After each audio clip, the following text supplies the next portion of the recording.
Hello and welcome to Salute Your Sports. Common Enchev here with Tom Castleman. Can't wait for a big show today. Make our Final Four picks. Who's going to win the semifinals on the men's side, the ladies' side? Who's winning it all?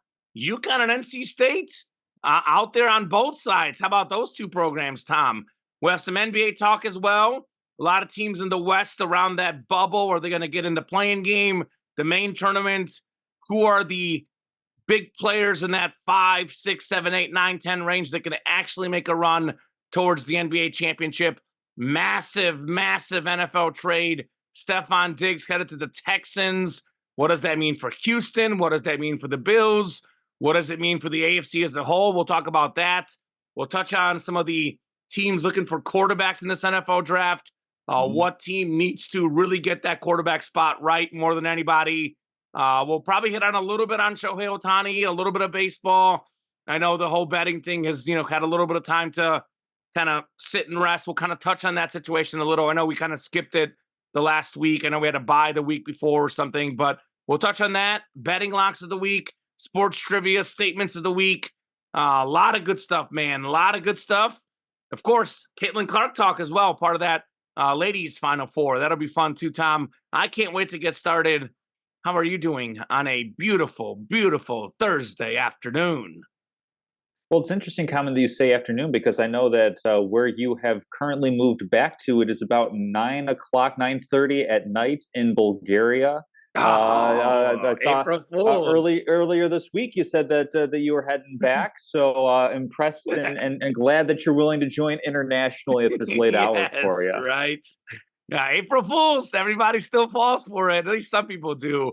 I get a lot of messages that day. People apparently set their clock to April 1st to see my status about moving to Bulgaria. So not moving to Bulgaria, although I will be visiting there this summer. That'll be fun. But yeah, glad to be here to do the show. Honestly, I like doing the show. I would probably do it internationally as well, Tom. Absolutely. That's the beauty and the wonder of technology that we have at our fingertips. But yes, like you said, we've got plenty of great basketball. We have, for different reasons, really compelling Final Fours for both the men's and women's bracket. So we'll start with the men's bracket with probably a team that's just absolutely been clowning everybody throughout this tournament, Connecticut, and then Alabama, a team that has maybe defied some expectations. I mean, typically when we're looking at, building out our brackets, post-selection Sunday, those couple days in between that time when the tournament starts, we of course look at all the different numbers and metrics, and you have to have a certain level of offensive and defensive efficiency to be considered a true title contender. Bama We has absolutely one, have that. not We the absolutely other. have that with UConn. UConn has both of those. Alabama has kind of defied that with being, of course, amazing on offense, not so much on defense, but that hasn't really reared its head for them in this tournament. I mean, I think they've been making enough stops, but more importantly, they've been able to keep up in scoring with all their different matchups so far into the tournament. Do you think, Common? I mean, I know, like, looking at betting lines and whatnot, looking at just like overall how good the teams are, it's very clear who is David and who is Goliath. Is there a chance? Is there a puncher's chance, a shooter's chance for Alabama to win this game? Or is UConn going to go on something akin to the 30-0 run that it went on to smoke Illinois, a team that, by the way, very similar in metric profile to Alabama, where really, really great on offense, pretty questionable on defense. I mean, Tom, there's always a chance, but I'm pretty darn close to saying no chance. I'll say less than 5% chance. I mean, Mark Sears is an excellent shooter. If he gets absolutely on fire, like he did in their last game against Clemson, I guess there's a little bit of a chance, but I don't think so. I mean, UConn beat Illinois by 25, and they were bricking from three. I mean, they were 3 of 17 from three. They still won by 25. I mean, as good as Mark Sears is, I think Terrence Shannon Jr. is even a little bit better. And he had 8 points against UConn. I mean, UConn has adaptability is a word I like to think of a championship team, whether we're talking football, basketball, soccer, baseball, hockey, whatever it may be. Can you win in different ways? UConn can do that more than anybody in this field. They can win with defense. They can win with offense. They can shoot the ball. They can throw it down low to their big guy and get some buckets down low. They're really good in transition, turning defense into offense. I mean, they've won every game this tournament by 17 plus points. The 30-0 run, which you mentioned. So, I mean, I really, really like Cam Spencer, who hasn't even gotten that hot yet from three, which is scary to think about. Donovan Clingan is an absolute beast down low.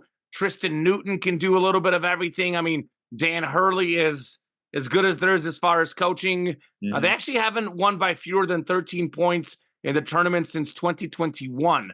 So they won by double digits every game last year and every game this year as well. So, I mean, Mark Sears, 43% three-point shooter, made 7 threes against Clemson. He's a very streaky guy, but he's also not the biggest guy. I mean, UConn has the size. They have the guys to get out on him. They're going to focus on him and make his life difficult like they did against Terrence Shannon Jr. So, yeah, I really don't think there's much of a chance for Alabama. It's got to be knocking down your threes, because the last loss UConn had was against Seton Hall in the regular season, where Seton Hall went lights out from three. Because they're not going to get easy twos. I know they're the leading team in the nation in scoring. Clingan down low, just ask Illinois. You get down there, the guy's going to send it back. And if he's not going to send it back, he's going to influence it, where you're going to miss the shot. So their only path to victory is just an absolutely on-fire day from three. I don't think that's going to happen. I think UConn has way too much depth. They're way too good. I mean, they got 5-6 guys that can all make a difference. I think UConn's going to win by 15-20. I wouldn't be shocked if they won by 20-30. That 11.5 point spread is very fair. And I think certainly the North Carolina game was a big win for Alabama, but they've kind of had some pretty good matchups across the way in the tournament. Sure. They're a 4 seed. I mean, they beat the 13 seed, then I think they played the 12 seed next, right? And then they played UNC, which is their one big win, by 2 points, where RJ Davis was like 0 for 9 on threes, picked the worst time to have the worst game of his life. And then they beat Clemson, who's, decent, but they're a 6 seed. So Alabama really has had a pretty favorable draw in this tournament. Sure. This UConn team they're playing is a whole nother animal. So no, I really don't think they have a chance. I think UConn's going to win, and I think UConn's going to cover as well, Tom. See, I think UConn's going to win. I'm not quite as certain about the cover. I mean, I think it'll be pretty close to a cover. But the big difference between Alabama and Illinois, as far as just stylistic matchup goes, is the guy that you mentioned, Mark Spears. He's a true point guard for Alabama. He's able to run an offense. That's something that Illinois, I think, struggled with. They haven't really had a primary point guard throughout this entire season. And the other thing to kind of consider is that Illinois looked pretty good against a strong Iowa State team. But then on just a 1 day off, between the matchups from Sweet 16 to Elite 8, that can be really difficult to try to prepare for a team like Connecticut that runs a lot of sets in the half-court offense, and that is just like a really overall strong team. Nate Oates has the advantage of having about a week to prepare for this matchup. Is it so? Because Dan Hurley has that week as well. No, he's a mastermind. He does as well. But like we saw with, Illinois was able to start out strong in the first half, but they weren't able to make the adjustment off of that. I think that Alabama will be able to keep it a little bit closer. I think they have the talent and the scoring ability to keep it close. I think they're going to be taking the ball out of their own basket a bunch too. Don't get me wrong. Sure. But I think that's something where Alabama, with a little bit more planning, will be able to have a more sustained plan of attack against UConn. I think UConn is, of course, going to win. I think it's going to be fairly comfortable. But I think it might, I think Alabama has the ability to keep it within 10 points type of thing. I think it can be that level of close, where maybe if it's a cover, it's we're hitting free throws at the end of the game type of cover. I think Alabama can keep it pretty compelling throughout the game, simply because I think Nate Oates is also going to learn from what the Illini kind of failed to realize, which is you can drive at Clingan all you want. He's really good at defending the rim without fouling. So I think Alabama is going to look at that and say, okay, well, let's try to find some other way to maybe pull him away from the basket, open up some other lanes. Ultimately, Connecticut is the better team, the more balanced team, the deeper team. I think they run like a 9-man rotation at the college level, which is really, Mhm. really impressive of what they've been able to do. So I do think UConn will win. I think it'll be fairly comfortable, but I think Alabama will make it a game throughout. I Um, don't see it, but well, I guess we'll find out. That's yeah, it's no, called March it'll Madness for a reason. I exactly, just yeah. think UConn knows exactly what Bama's going to try to do, make threes, and I think they're going to push them off the 3-point line, and that's going to be tough. Yeah, variance on 3-point shooting is going to be key, and we'll move to the next matchup. Perhaps a little bit more compelling, just from the different storylines that are coming out of NC State as an 11 seed, making it all the way to the Mhm. Final Four.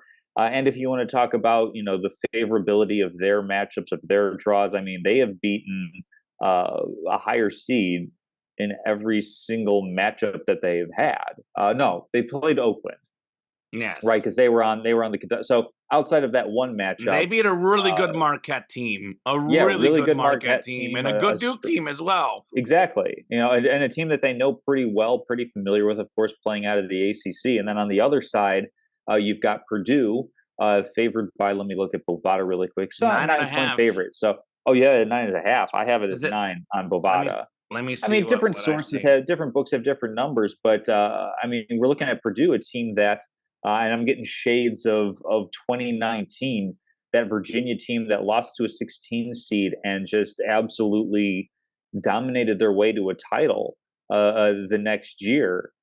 Purdue definitely kind of fits into that mold because Zach Edey, he was a pretty strong player last season for the Boilermakers, is even better this season. I mean, he came out for not even a minute's worth of time in that Elite Eight matchup against Tennessee. He was really, really good, um, and their guard play has absolutely stepped up and been a strength with a little bit more experience. And they had a lot of freshmen, younger guards last season with that extra experience. I mean, they've been shooting the ball well, playing inside out. I mean, this is another instance where yes, it's March, it's madness. What percentage of chance would you give North Carolina State comment, because it feels like Purdue matches up pretty well against the Wolfpack here. I actually think they don't match up well against the Wolfpack Really? personally. I think Zach Edey is an absolute beast. First off, real quick, I forgot to mention the Hmm. 11.5-point spread for UConn is the second biggest since '03 for a semifinal game. It Hmm. was UCLA Gonzaga in 2021 minus 14. This is also a big spread. I had it at 8.5. I see it now at 9.5. But I think this game is definitely much more of a toss up to me. I know we always talk about how are you playing your ball, what time of year, who's playing the best. Well, NC State won 5 straight games in the ACC tournament, which is actually a conference that we've seen even in this tournament was a little bit underappreciated. They beat Hmm. UNC, they beat Duke. And look at the March Madness games. They beat Texas Tech by 13, Marquette by 9, Duke by 12. It's not like a Cinderella run where they're getting a buzzer beater, where they're eking out a win. They're flat out pounding teams. I mean, outside of UConn, they're probably playing the best overall basketball in the last month. I know Purdue obviously as well was in that mix too, but I mean, they did lose the Big Ten tournament. They did have a close game against Tennessee. NC State hasn't really had a close game. I know Purdue, Braden Smith is a big assist guy. I agree their guards have gotten better, but like the last game against Tennessee, it was all about Zach Edey. They won 72-66, and Zach Edey had 40 points. Dalton Connect had 37, by the way, for the Volunteers. So without Zach Edey's massive, massive game, they lose that game. And I know he's taller, but DJ Burns is beefier. He's fatter. He's a fat boy like myself.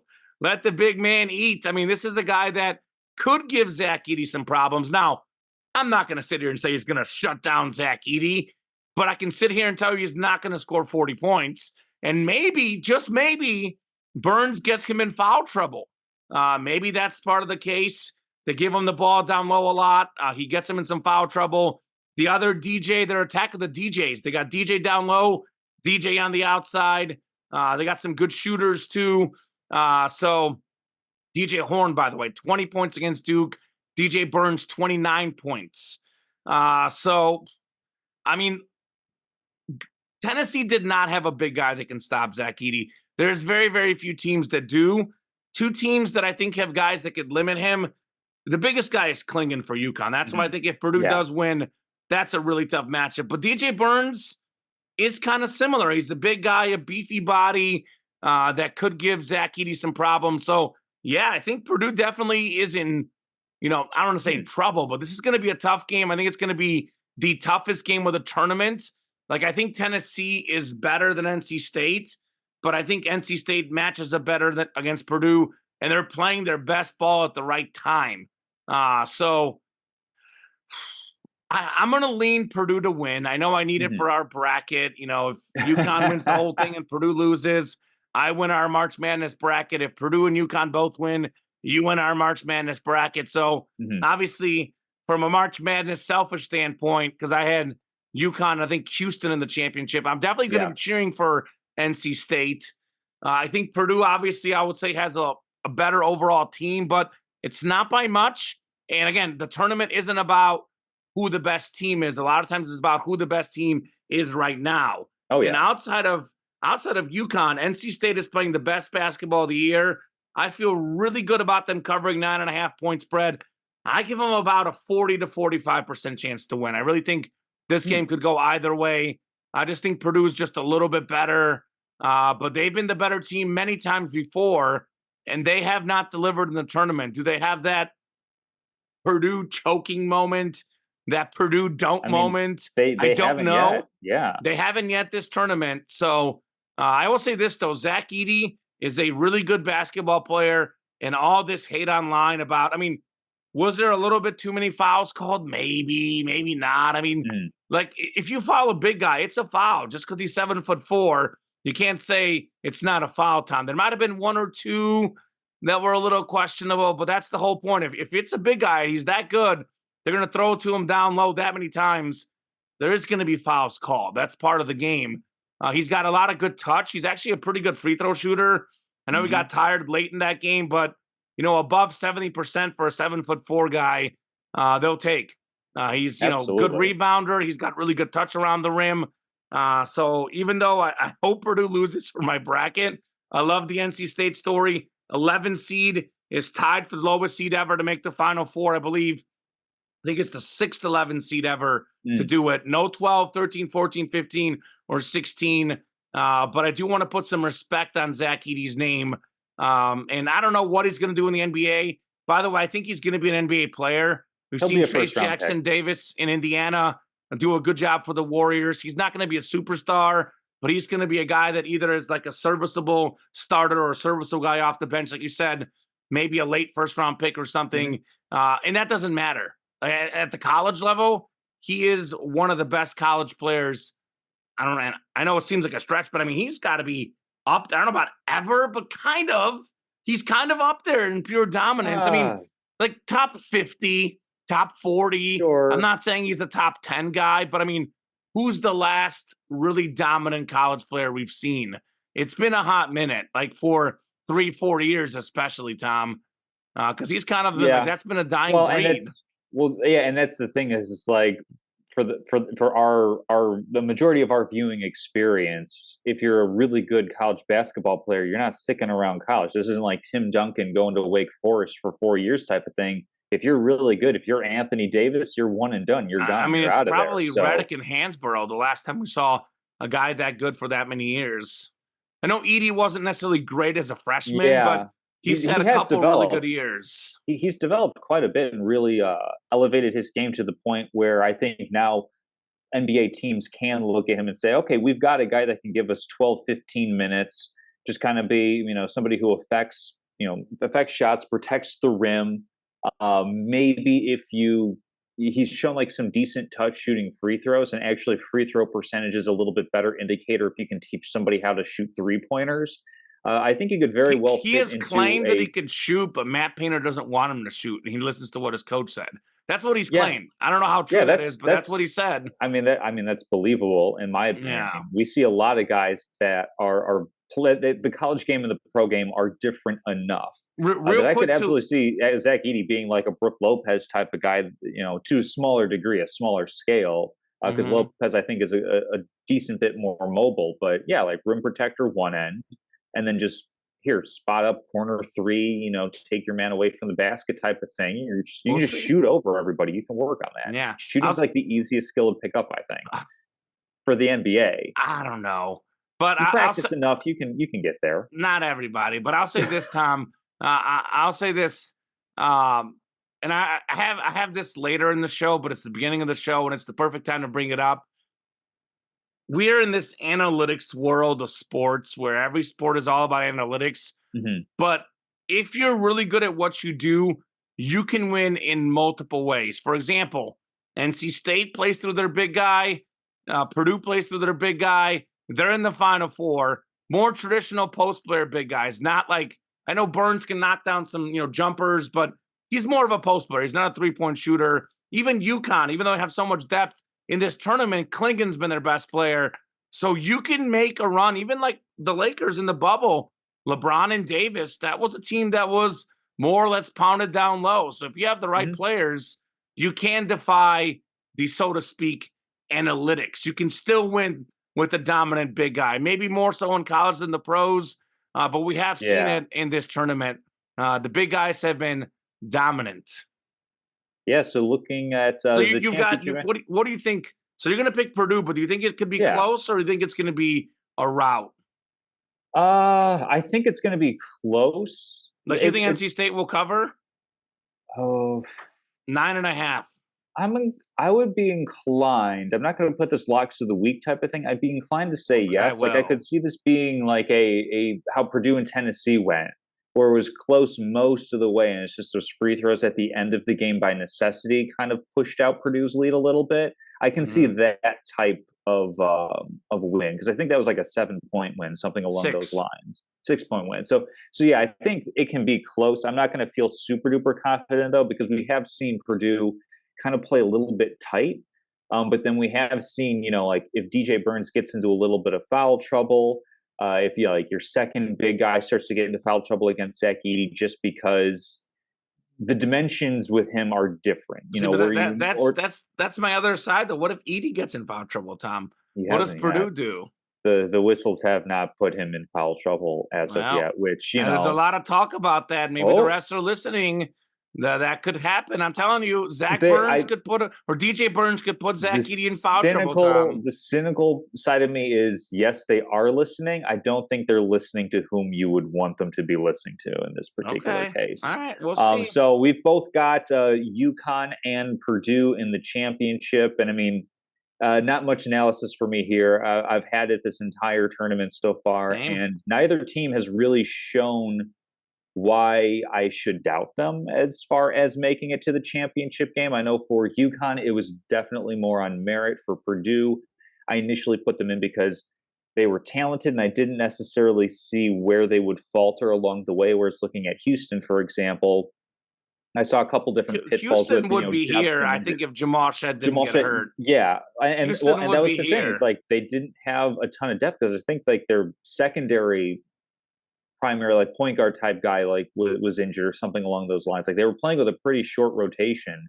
and so that was a little bit of a concern I had. So that was more kind of like a macro looking at, okay, who can survive certain hiccups along the way. Now, this is your championship. I had UConn, Houston. This is your championship, Tom. Yeah, I've got UConn, Purdue, and again, UConn just deeper, better. They're exceedingly well coached. I think Purdue has kind of exercised a lot of demons. Even if Purdue loses to NC State, I would not consider this tournament a failure by any stretch for them, because as the 1 seed, if you lose in the Final Four, I mean, granted to an 11 seed, that might feel a little bit different, but this is a Power 5 11 seed that's playing really, really well right now. I would not count this as a failure of a season for Purdue.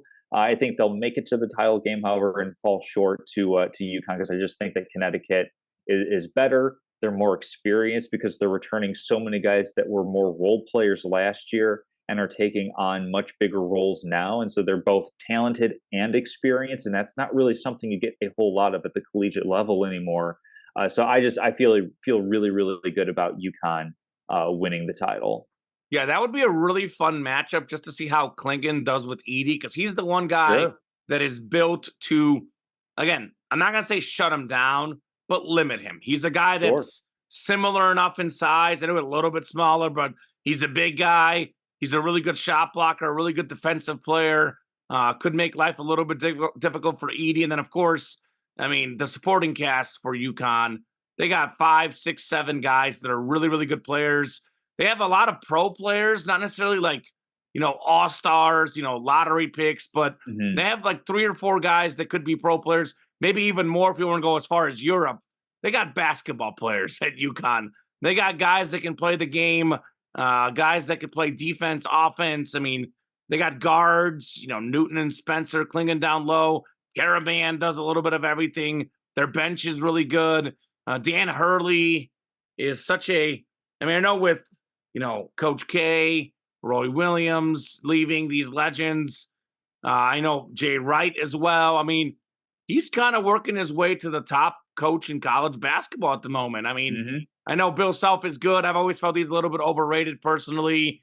Jim Boeheim also leaving. I think Dan Hurley is probably the top coach in college hoops at the moment. And you get the top coach, top level players. I mean, come on. This is going to be a repeat for UConn. Obviously, I love to go stats. I love to go deep into it, analysis. Like you Mhm. said, not much to analyze here. UConn is, I would say, clearly ahead of everyone else in the tournament. And, we talk about a lot like players don't stay. And again, I agree. It's not necessarily like lottery picks, but they do have a lot of pro players on their team. They have a few guys that are considered pro prospects. We might be talking about, off the bench guys, maybe first round, late first round, second round picks. But they have had some guys. They have some juniors. They have some experience. They have some guys that have won in the tournament setting. We don't have a lot of truly great college basketball teams anymore like we used to.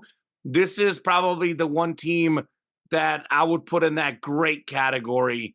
And given there's no other great teams in the tournament, it only makes them stand out even more. And it'll be the Mhm. first repeat since 06, 07 Florida. I think UConn gets it done easily. I think they cruise. I think they complete the impossible. Back-to-back tournaments, back-to-back champions, and back-to-back times winning all the games by double digits, Tom. I know that if it's UConn Purdue, the spread might be under 10. I would still take UConn to cover. Yeah, I will tell you that. as of right now, like Bovada has some like potential lines up where it's like Okay, let me these guess. matchups Let me have to happen. guess. 6.5. Very close. 6 right now Yeah, you is the see. spread. So I uh must bet. I must know how they think. Yeah.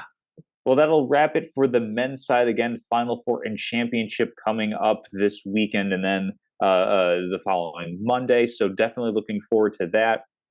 We'll move over to the women's side of the bracket where there is plenty of chalk along the way. We've got a couple ones, a couple of threes. We'll start with perhaps the headline players, although that's going to factor into something I have to say about the next matchup. But we'll begin, of course, with UConn and Iowa as the basketball universe, at least the women's basketball universe, is orbiting around Caitlin Clark and her star right now. She does pretty much everything for Iowa. If you haven't heard of her, you might want to look up what she has accomplished. And then UConn, of course, a team that for a large part of our childhoods was the team. I was Tennessee for a while, then it was UConn going on this stretch of many, many years More than of 100 being wins in a row. completely undefeated. Of course, the game has changed quite a bit. There's a decent bit more parity, which is why UConn's a 3 seed in the first place, matching up And in the Final injuries Four for here. them. Yeah. Well, that too, but they're not the same level that they used to be in terms Sure. of there's like 2 or 3 schools where every really good player goes, and then there's a lot more parity in the women's game. So, Common, looking at the line, it's a slight favor to Iowa. I believe it's by under 3 points by a 2.5. possession. So, who do you have winning this? I mean, I know that you picked Iowa to win the whole thing. Mm-hmm. How confident, I'll go with that. How confident do you feel that they can get past a Connecticut team that certainly looks like they can match up maybe even a little bit better than LSU did, particularly on the very key matchup of trying to contain, slow down, otherwise mitigate Caitlin Clark's effectiveness? Yeah. First off, I just want to hit on this real quick because maybe we should have started with the women's tournament first, Tom, because I have some ratings on my phone here. 12.3 million viewers watched the Iowa LSU Mhm. game. It is ESPN's highest, I got it on my phone here, highest audience for any basketball game since the 2018 NBA Eastern Conference Finals. So it's the highest watched ESPN basketball game, men's or women's for college ever, Tom Castleman. Mhm. The ticket prices for the women's Final Four are higher than the men's Final Four. That is been chronicled. This game, by the way, had more viewership than the 2023 NBA Finals and the 2023 World Series. This is the Iowa and LSU 2023 Orange Bowl, Big Ten title game, Cotton Bowl, Pac-12, Big 12, ACC Championship, and the Peach Bowl. Every regular season college football game except Ohio State and Michigan as well. So yeah, this is the star power. What's the saying? If you build it, they will come. If there is a superstar and you advertise that superstar, people will show up. Now, I think the LSU game had a little bit extra flavor. The Kim Mulkey storyline, the Mhm. rematch last year, that rivalry. So I'm actually curious to see if UConn and Iowa, where does it stack up with the LSU ratings? Is it going to be the same? Is it higher? Is it lower? Because, I mean, this is the two best players in women's college basketball. Angel Reese is great. I know Juju Watkins is a great freshman. You know, I'm a field goal percentage guy. Her field goal percentage is lower, higher usage for her than Paige Beckers. That's the big thing about between Beckers and Clark. Paige Beckers, you know, shoots a better percentage. She plays more defense. But Caitlin Clark obviously has higher usage, and you know she leads the college in points and assists. So there's a lot of really good storylines behind this game, Tom. For example, out of high school, Caitlin Clark was a 5-star recruit. I believe there was 5 players that were rated 98 overall. She was one of the 5. Paige Beckers was the number 1 player coming out of high school. I think Clark was ranked number 4. Now, does this have something to do with the fact that Gino liked Becker's better? Maybe he doesn't want to have 2 mega superstars on his team. But Caitlin Clark grew up as a UConn fan. She dreamed of going to UConn. Her mentor, her favorite athlete ever is Maya Moore. There's multiple T-shirts of her wearing UConn. Gino Auriemma didn't go to a single one of her practices, a single one of her games. He didn't want nothing to do with Caitlin Clark. Did not want to recruit one of the top 5 highest recruits in the nation. That, I think, is dangerous for him. Poke the bear, fuel the fire, as they say. I mean, even a couple weeks ago, before they were even playing, he said Paige Beckers is the best player in the country. She's got the efficiency. And now, of course, now he's backtracked. He's made some jokes like, forget that. You know, Clark's the best ever. I don't want her scoring 50 on us. But I think this is, I can't think of whether it's men's or women's college basketball. This could be the coolest matchup between 2 superstars since Larry Bird and Magic Johnson, all the way, I think it's 1979. So Yeah. you know how much I love stats. I got some stats for you, Tom. I'm pumped for this game, man. I'm more pumped for this game than the men's Final Four. I think this is going to be the game to watch. I think, so here are the numbers, Tom. Obviously, Caitlin Clark, 32 points, 9 assists. Paige Beckers, 22 points, 4 assists. But she's up to like 27, 28 in the tournament, 25 plus multiple games. So Clark is 46%, 38% on threes, 86 from the line. Beckers, 53%, 42 from 3, a little bit lower on free throws, but still really high in the 80s. And then their 2-point percentages where, you know, you can see why percentages are different, because Beckers is 59% on 2s, Clark is 58. So obviously Clark's overall percentage is going to go down because such a high amount of her shots are 3s. So I know Beckers is considered a better defensive player, but I think you look at what Caitlin Clark is doing. All due respect to Paige Beckers and Gino Auriemma, Caitlin Clark can dribble, she can shoot. And one thing that's scary for UConn and as well as South Carolina, in that LSU game, she found her 3-point stroke because she was struggling from 3.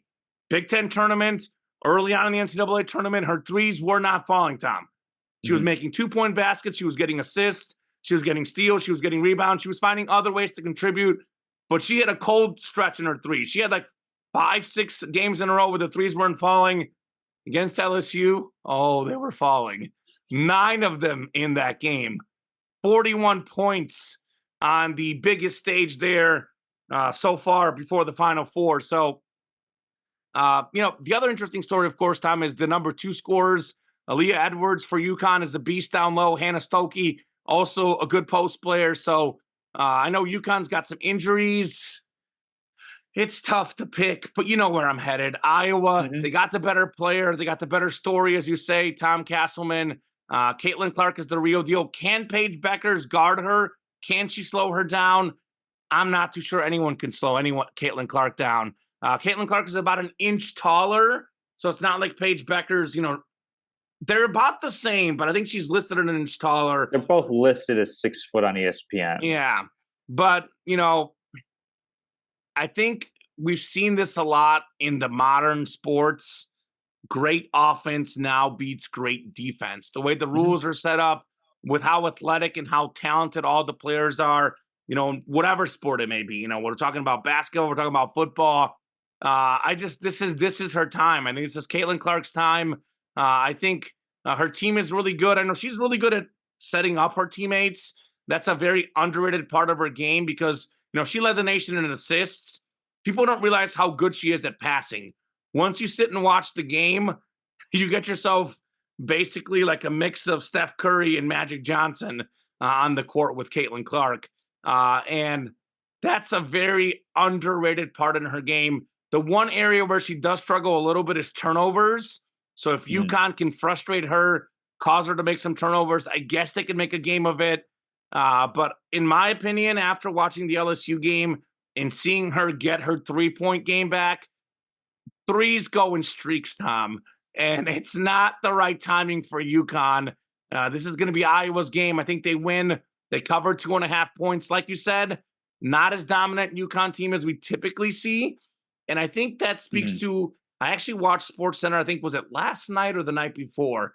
Gino Auriemma was on with Scott Van Pelt, and he talked about how, the game has gotten better. There's more really good players. Are people maybe not choosing UConn? Maybe, but I think there's just so many good players now too that I guess like if there's like 5 or 6 really good guards, Gino's not going to get 5 or 6 really good guards because imagine having, the best guard of the nation and the 6th best guard of the nation. She's not going to play, and that girl, if that girl sees she's ranked number 6 on the rankings, she'd rather go elsewhere. Whereas back in his day, there was, always 3 or 4 players that were so far ahead of everybody else. But now there's a lot more parity in the game. So it's literally physically impossible for UConn to get every big recruit like they used to. It's a good thing for the game. I think there's been like 7 years in a row with a different champion. And actually it's about to be 8, I believe, because LSU got knocked out. And it's going to be Iowa, though, over UConn. Caitlin Clark gets her revenge on Gino Auriemma. It's personal, baby. It is personal. You better believe it. The greats, the Michael Jordans, the Michael Phelps of the world, they feed on that feeling like I'm underappreciated. I mean, how can you say that Caitlin Clark and Michael Jordan underappreciated? They find ways. Like Jordan in the 92 finals against the Blazers. Oh, Clyde Drexler's a better outside shooter. 6 threes, 1 shrug later, bring on ring number 2 for MJ. It is Clark's time. She has taken down UConn in Gino. Yeah, I'm gonna go with UConn on this side of it. I knew you would. I mean, I did. I picked you have it in your bracket. When we filled out the brackets. I know you so have it in your I got to bracket. stand by it. I think it's definitely going to be a very, very compelling game. Simply because I know Iowa doesn't, as a team, doesn't get nearly as much credit because Caitlin Clark does so much for them. I mean, the highest scoring team in the nation. She might put up 30, but the other girls put up another 50 or 60 as well. Yeah, I mean, Caitlin Clark leads in pretty much every single category: points, rebounds, assists, steals. There's one player, Sharon Goodman, who leads the team in blocks per game with 0.6. But Caitlin Clark does so much that it really kind of says, or it almost kind of suggests that she's the only reason Iowa's there. And like you mentioned, it's not. Hannah Stolke has been really, really strong as like their primary post player. Kate Martin has helped facilitate as They a have some guard as senior well. shooters out, by the way, surrounded Yeah, around Caitlin Clark. they have a lot of players that know their role, and that really is kind of a superpower in playing sports and playing basketball. Like if you know what your role is, if you don't try to do too much, you will find successes overall as a team. The reasons that I'm going to go with UConn in this one is I think that at the top end they're a little bit more diverse as far as their talent goes. Like, yeah, Paige Beckers obviously is the star of the team, but you mentioned Aaliyah Edwards. She has been phenomenal as their primary post player. And then you've got Nika Mole, I think is how you say her last name, kind of playing point guard and facilitating. So UConn feels a bit more balanced as far as how they distribute responsibilities and everything. It doesn't fall onto one player where if foul trouble or something along those lines, something in game happens. See, but this is where I want to sudden, see in this game. This is going to Mhm. fall on Paige Beckers. I want to see like if she has to take 25, 30 shots, can she Mhm. still be efficient? Because we talk about efficiency. Like it's a lot easier to be efficient if you're taking 15 to 20 shots as Sure. opposed to 20, 25, 30. And I don't Iowa know. is such a good offensive team. I know UConn's really good on defense. I'm not saying Iowa's going to Mhm. put up 90 like they usually do, but they're going to put up a lot more points than UConn is used to seeing. UConn's going to have to score. That's the one thing. Iowa's a better Sure. scoring team. UConn's better on defense, but UConn's going to have to keep up. And how are they going to keep up? Paige Beckers. Can she maintain that efficiency if Mhm. her field goal attempts go up? That's the big question mark for me, Tom. Well, and that's going to be the key thing. I actually think on the other side of the court, playing on defense, that's going to be where UConn's going to kind of define whether or not they win this game. I mean, I think Kim Mulkey made a pretty severe tactical error in having Haley Van Lith guarding Caitlin Clark one-on-one, given that there's about like a 3 to 4 inch difference in height. Hang on, let me make sure I'm doing my math right. No, Haley Van Lith's like 5'7", so that's like a 5 inch difference. Math is hard, Tom. Yeah, like I got my 12s and 10s mixed up, but like that's a Yeah. significant difference, and there Sure. wasn't really an adjustment. Whereas I think UConn has enough different players that are at least within a couple inches height wise, arm length wise, that can maybe challenge Caitlin Clark a little bit more. I think part of the reason that she was able to find that stroke is because Kim Mulkey let her basically, instead of putting different players on Caitlin Clark. I mean, there's that famous picture of a shrug where Haley Van Lith is just like, "What do you want me to do? Yeah. Like, I'm only so big. I can only challenge physically to a certain extent." I Sure. think defense is where UConn is going to define the tempo, the pace of the game, and ultimately They're going to try determine. to slow it down. Of course, yeah, like But I don't that's know going if to they're going to be able to benefit them. do it. Well, that's where the game's decided. Basically, I mean, like I know like we're picking these things, but if Iowa is able to play at their pace, I think they're going to win. If UConn is able to dictate the pace a little bit more, slow things down, and limit in a certain way the number of possessions or the effectiveness that Caitlin Clark has. I know that this is a usage statistic, but she averages almost 5 turnovers a game. And again, that's simply because she is responsible for so much. There Sure. can be an opportunity there for UConn that if you're able to turn Caitlin Clark over in a couple key pivotal moments, steal away an extra basket and transition here or there, not going to be easy. But that's how UConn ultimately is going to have to Is win this game. Isn't it weird? Granted, it's like not a big underdog; it's a slight underdog. But we have a Mhm. Final Four game, and UConn is an underdog. That just feels weird. Yeah, I mean it's a sign of the times. It's a Final Four game where there We certainly won't is an spend as underdog. much time on this game, Tom. I Well, promise you. well, I don't have much written down. and I think that's actually going to be really, really important because there is no way that a coach of Don Staley's caliber is going to use the fact that an undefeated South Carolina team, #1 overall seed in the bracket, getting significantly less press time than Iowa, LSU, maybe even UConn a little bit. There's no way that Don Staley is not using that to help motivate her team with some of the stops. I mean, winning a championship, of course, is a huge motivator, but we haven't lost and they're not talking about us. I think that's a huge, huge thing. And I think that I this is think, going to be a real rough matchup for NC State. yeah, I think so. I mean, I think NC State's a 3 seed. I know in the women's tournament that's considered an underdog. A lot of times it's the ones and twos. in the Final Four. We've seen all ones many times. I mean, we got it's the best, best team, South Carolina. They have so much depth. They have so many great players. They're well coached. I think they'll definitely cruise in that game. I think there's a little extra motivation too, because South Carolina, I believe, was undefeated last year and then lost in the Final Four to Iowa and Caitlin Clark. Should they meet again? Either way, the championship is going to be massive because we have the Dawn Staley, Gino Auriemma rivalry. Because, I mean, there's no clear number one team. There's a lot of depth in women's basketball, but we've kind of seen South Carolina's kind of surpassed UConn as the top program right now. And, that's interesting for recruits, Dawn Staley or Gino.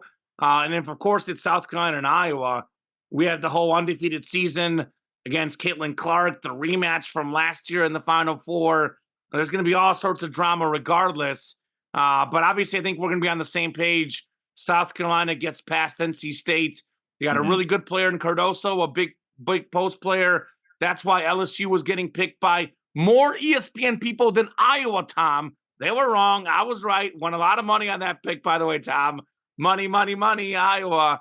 But Cardoso's the post player. Iowa's too small, blah, blah, blah. The problem with these other teams is Iowa can outscore you, even if you have the size disadvantage, like against LSU. They had the size disadvantage. LSU got more rebounds.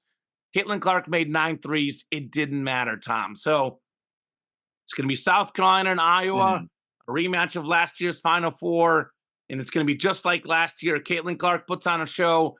The Iowa Hawkeyes complete the dream story.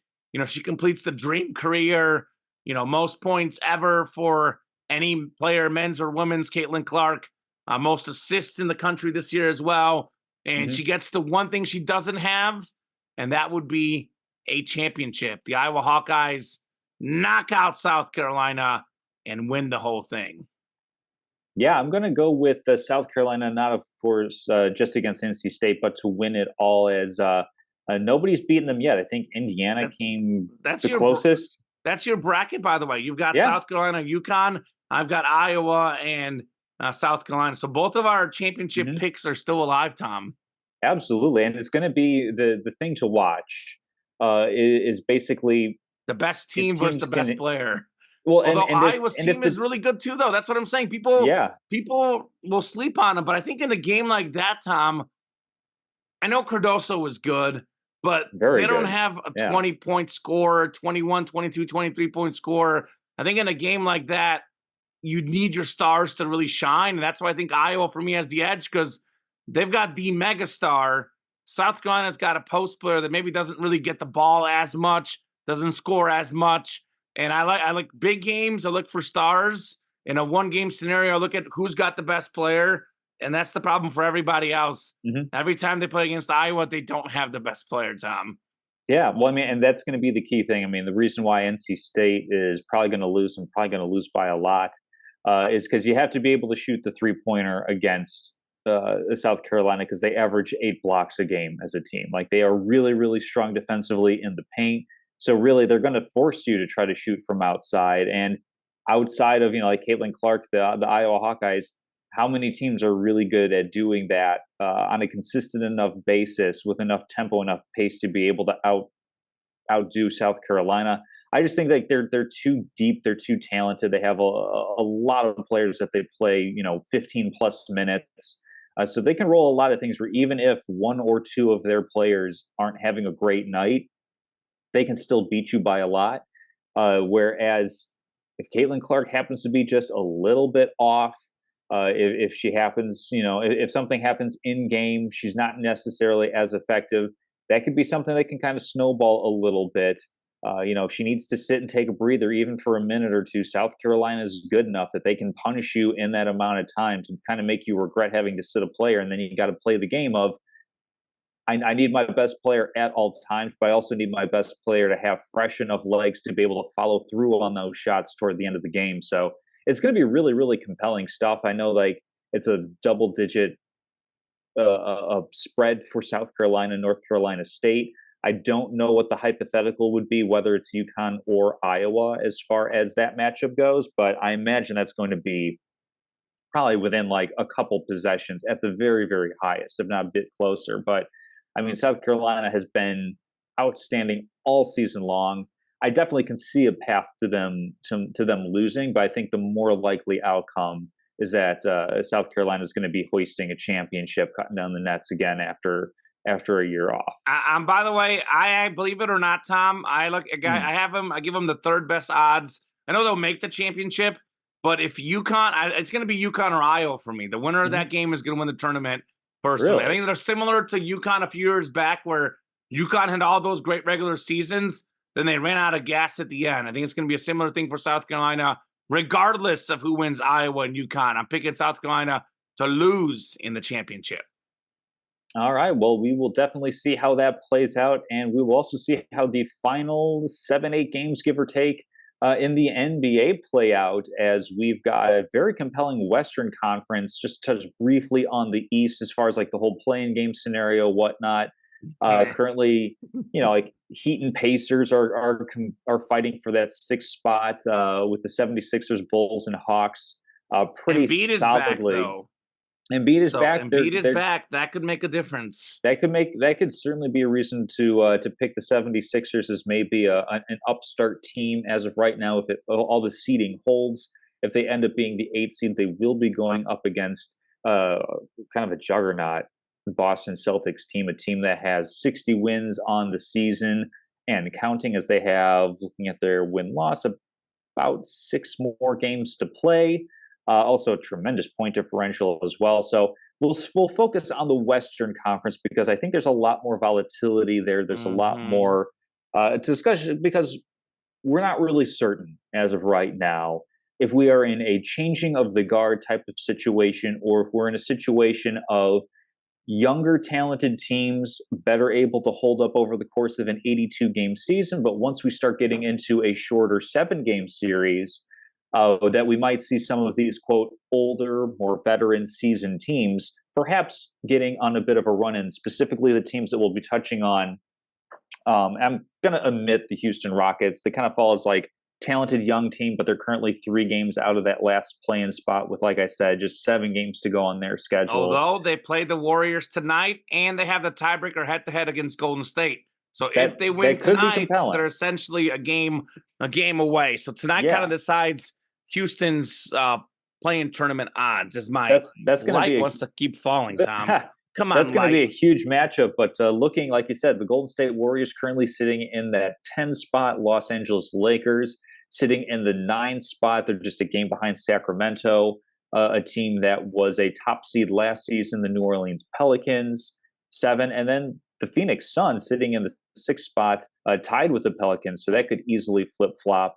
And I believe we have the Mavericks on here as well, as they are. I mean, they're only a half game ahead of New Orleans and Phoenix. Yeah.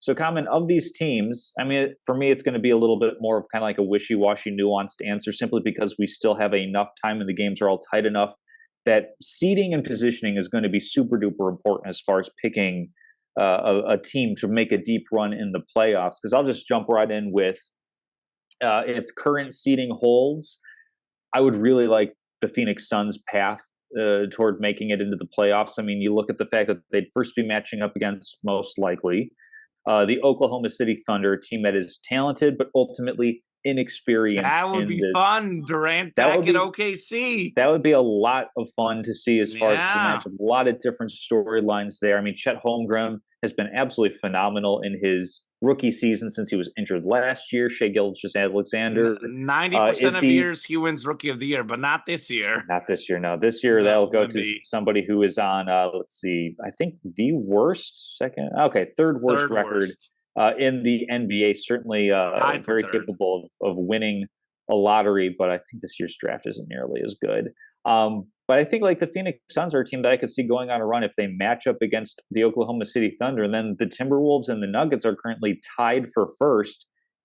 If it flip-flops and the Nuggets get the first seed because the Timberwolves have that on tiebreaker, if that flips and you've got the Suns then facing the Timberwolves, that's yet another matchup where I could see the Suns making a bit of a run through the playoffs. Nuggets and T-Wolves next week in Denver, by the way. That's going to be a huge one. Mark it down. I'm going to take the Nuggets there. I mean, basically, my answer boils down to, are you matched up against the Nuggets? you're not making a run. That's plain and simple what it Sure. is. I mean, even if the Mavericks hold at the 5 seed, they get a fun matchup with the Clippers. If they're going up against Denver, I'm counting them out. But if Minnesota's holding that 1 seed, I could see Dallas making a bit of a run. So I know it's kind of nuanced. It's really all about the matchup and how things are going to shake out. I will certainly do a playoff preview. But Common, I've talked about some of the teams that are solidly in that playoff chase. The Lakers and the Warriors, I think, are pretty. Well, I mean, Lakers are a game and a half out of that 6th spot, so they're not completely Lakers done. are 8-1 in their last 9 games, Tom. They're They're coming. making a bit They're of a run. So coming. do you think LeBron and Anthony Davis and the Lakers are going to be able to make a deep run in the playoffs? Maybe even regardless if they match up with Denver, a team that swept them last year. I don't know if that. In the Western Conference Finals, Tom. Sure, Mind you, they already made the sure. run last year. Yeah, absolutely. I think the only scenario that the Lakers don't make a deep playoff run to me is, in fact, if they match up with the Nuggets in the first game, which I don't think it's going to happen. Don't be shocked if the Lakers get the 6. And even if they don't, they get the 7 seed. They play Minnesota or OKC, they're going to beat them. I mean, look, the Rockets, I think, are a little bit young. They're coming. I think the Warriors will hold them off for that final playing seed. I look at New Orleans. I mean, we got to see something from them in the playoffs. I know Zion looks better, but I don't trust New Orleans one bit. I don't trust Sacramento. I mean, they were the 2 seed last year against the Warriors. Didn't happen for them. I don't trust the Kings personally. Mm.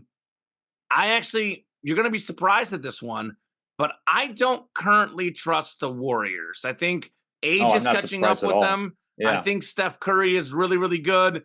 He does not have that backcourt running mate. Klay Thompson has faded. Draymond Green has faded a little bit. Chris Paul is old. A massive thing for them is Andrew Wiggins all of a sudden went from being really good to kind of bad. I don't want to say really bad, but he's really not played very good Mhm. basketball. So the Warriors, who I love very much, and I love Steph Curry, but as a team, that team I actually don't trust in this particular postseason.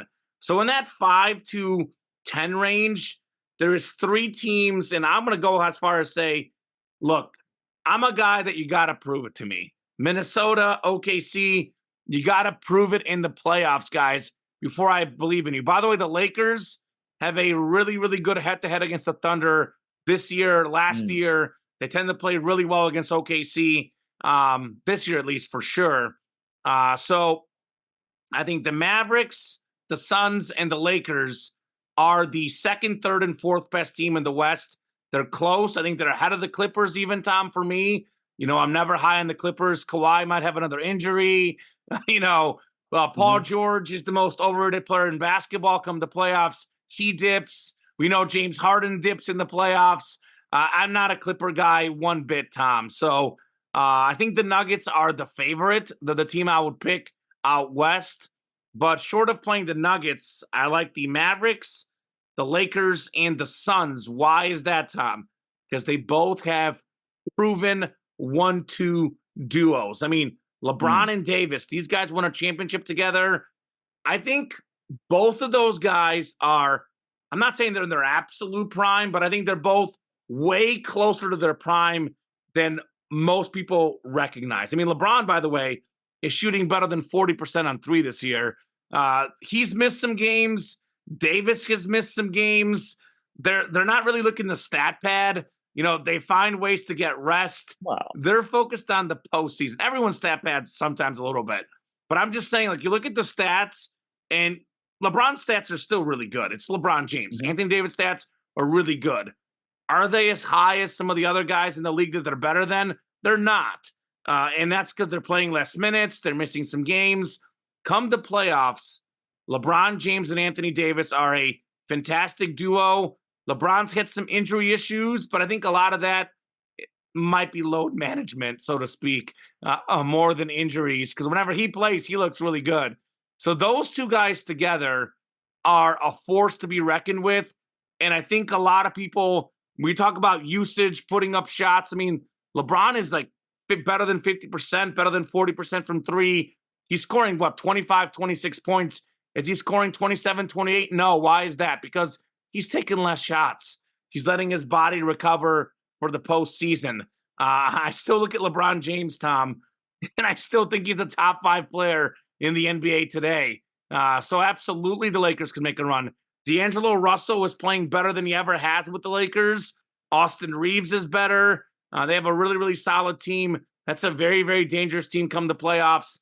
I think that the Mavericks are very dangerous. I mean, Mm. Luka Doncic, I'm not personally convinced that he shouldn't win the MVP personally. I know Jokic is going Mhm. to win it. I mean, Jokic does a little bit more, but really, I don't know, because Luka's putting up points, assists, and rebounds even higher than Jokic. He's about to become the 10th player in the history of the NBA to score more than 34 points per game in a season. And then you look at Kyrie Irving. I mean, this is one of the most skilled basketball players, and he's kind of starting to come into his own. That buzzer beater he made, he's a guy that's has hit clutch shots in the playoffs, hit clutch shots in the finals, clutch shots at the Olympics. That 1-2 duo is also seasoned. Kevin Durant and Devin Booker. Mhm. Speaking of 1-2 duos, Yeah. these guys, when they get hot, I mean, the Nuggets, the biggest threat to them last year in the playoffs was the Suns. It was a close 6-game series, a lot of close games, a bounce here or there. The Phoenix Suns might be in the championship. So I think Phoenix got 2 of the best scorers, just flat out scorers in basketball. Durant and Booker, these guys are ballers. So I, you know, Mavericks and Suns right now are not in the play-in tournament. That could change, Mhm. but currently they're in. But they got a 5 or 6 seed. They can make a run. I think those are the teams in the West that I look at dangerous. I call the Timberwolves, the Thunder, the Clippers, the Pelicans, and the Kings, and even the Warriors now pretenders. 6 Mm. pretenders. We got 4 legitimate contenders: the Lakers, the Mavericks, the Suns, then of course the Nuggets. So I would be shocked if one of those 4 teams does not make the NBA Finals out of the West. For me personally, Tom, I would say, proven players who have been there, done that. yeah. I'm gonna give a little bit more credence to the young and up and comers. I don't necessarily know NBA finals, but I think we could certainly see one of those in the Western Conference Finals. I don't think it's gonna go like, I don't know, necessarily like not chalk, because again, like the seeding and everything. This is the weird thing Look, with I'm the telling you, if NBA where the Minnesota and seasons OKC played the Lakers or maybe even the Warriors, for sure the Suns or Mavericks, they could be the higher seed in the underdog, Tom. probably, yeah, Yeah. but I don't necessarily know if that's well founded, or if that's going to fall under the fallacy of we haven't seen it, therefore we won't see it now type Okay. of thing. Um, yeah, like this is one of those weird things with the NBA where it's almost like the season's a tad bit too long, because to a certain point, it's like if you're the Lakers, you're like, okay, we know that we're going to be in the play-in game, or we know we're going to be like that 6th seed in the playoffs. We don't really need to One and a win. half back We of don't need to go Phoenix. all out the way that like Minnesota and Oklahoma City does necessarily. There's a lot of not necessarily punting on a win, but saying like, okay, we're just gonna like workshop some stuff, and that's kind of what the NBA But regular they're season they're is good just in a tournament workshopping for the setting, though. postseason. We saw them win the play-in Hmm. tournament. I know we've seen them win the finals. I know it's a few years removed, but I mean, who are the 2 best players on the team? LeBron and Davis. They're still Hmm. there. Sure. So they know how to win in that 7-game series, as you say, Tom, because that's what it is in the playoffs, a 7-game series. Yes, that's definitely going to be compelling to see how that shakes out. And of course, we will have an NBA playoff preview once we have the standings pretty well in place. I don't know schedule wise if we'll have a show like pre or post play in tournament where we'll know the official 8 teams that are in, but Next week or two. that'll be really compelling stuff. Another compelling league, of course, the NFL. We The most saw compelling of them all. a blockbuster trade go through yesterday. I believe it's a 25-second round pick is going from Houston to Buffalo. Meanwhile, Stephon Diggs and a couple of later round picks are going to the Houston Texans in a move that I don't necessarily know I would call it surprising, because I feel like there have been enough rumblings and rumors Mm-hmm. and kind of undercurrent discourse where nobody's able to put a name on a source because of closeness to the situation. But Diggs is now a Houston Texan, a bit of a curious move, and certainly hints to something more than just football being at the center of the cause of this trade because Stephon Diggs carried a $28 million cap hit to the Buffalo Bills this year. In trading him, he is a $31 million cap hit, and he is now no longer on the team. So CJ Stroud definitely seems to be a big winner as he adds yet another great offensive weapon to his collection. He's got, of course, Nico Collins, Tank Dell, Dalton Schultz, and Joe Mixon on the team. So significant ad for the Texans. Does this put the Texans atop the AFC East, kind of in that upper tier, or perhaps I think we'll both agree in that secondary tier? And now, where do the Bills rank, and where do they kind of go from here? Yeah, I mean, I think the AFC South is Houston's to win even before this trade. I actually will surprise you, Tom. I'm going to put the Houston Texans, and granted, it's a very the Chiefs are the number one tier. Yep. There's a second tier below the Chiefs. There's a lot of teams that are really, really evenly matched that it's hard to pick. But for the sake of argument, for the sake of picking, I'm going to put them as the second best team in the AFC and the second most likely team to make the Super Bowl and the most likely team to challenge the Chiefs. That is because they have the great young quarterback, CJ Stroud. He's probably already a top 5 quarterback in the game. He's got a great receiver, Nico Collins, a really good number 2 in Tank Dell. And now he's got a number 1 in Stephon Diggs. Nico Collins is a solid number 1. He is like top tier number 2. Stephon Diggs is a borderline top 5 receiver in the NFL and has been for the last 3 to 4 years. I know the second half of last year he struggled a little bit, but other than that, Tom, you think that's significant? I don't. I still think he's really, really young. I think they had the change of offensive coordinator, and there was something there that wasn't working with him and the new OC. Because I look at him in 3 years ago, Tom, led the entire NFL in receiving yards and catches. He has been every single year up until the back half of last year, top 5 in just about every receiving stat. I think that was more of a fit thing. Back half of last year, they focused more on the run game. They were ahead in games. They didn't really throw the ball as much. I think it's less to him losing a step, more to what the offense was doing, because he was statistically like the number 3 receiver, two or three the first half of last year. He is a borderline top 5 receiver. Is he 4th? Is he 5th? Is he 6th? Is he 7th? I mean, there's a really small gap between the top guys. But you look at the last 3 years as a whole, he has been top 5 consistently. And even if you want to rank him as the 8th best guy, that's still a really good number 1 wide receiver. Sure. Nico Collins, I would say, is now as the number 2. He's a top 5 number 2 receiver. Tank Dell was the number 3. He's a top 5 number 3 receiver. Joe Mixon's a Pro Bowl running back. And they still got Pierce as well, who was doing really good for them. They got a really good number 2 back, a really good number 1 back. Dalton Schultz is a really good tight end. They have a good defense, a defensive coach, by the way, Tom Castleman, who has the young star Will Anderson. I think for me, the biggest difference between why I put him as my second favorite, because I think this trade itself makes them a little bit better than the Bills. I mean, I think the Bills, not only losing Stephon Diggs, they lost Gabe Davis already. They lost a lot of defensive players. On paper, I love Josh Allen, but he's got not that many guys around him. I think, obviously, the Jets could be good. They got a good defense, but they got to prove themselves. In the AFC East, the Dolphins also got worse in the offseason. Dolphins, Jets, and Bills, what do they have in common? They got to beat up on each other. I look at the AFC North. A lot of question marks about Joe Burrow's health. But the Bengals, the Steelers, the Ravens, the Browns, who I think are going to take a step back last year. A lot of things worked out well for them last year. I know they had a lot of injuries, but the win department worked out well. Those teams got to beat up on each other. Then look at the AFC South. I mean, come on. Who's a legitimate threat to Houston? Jacksonville.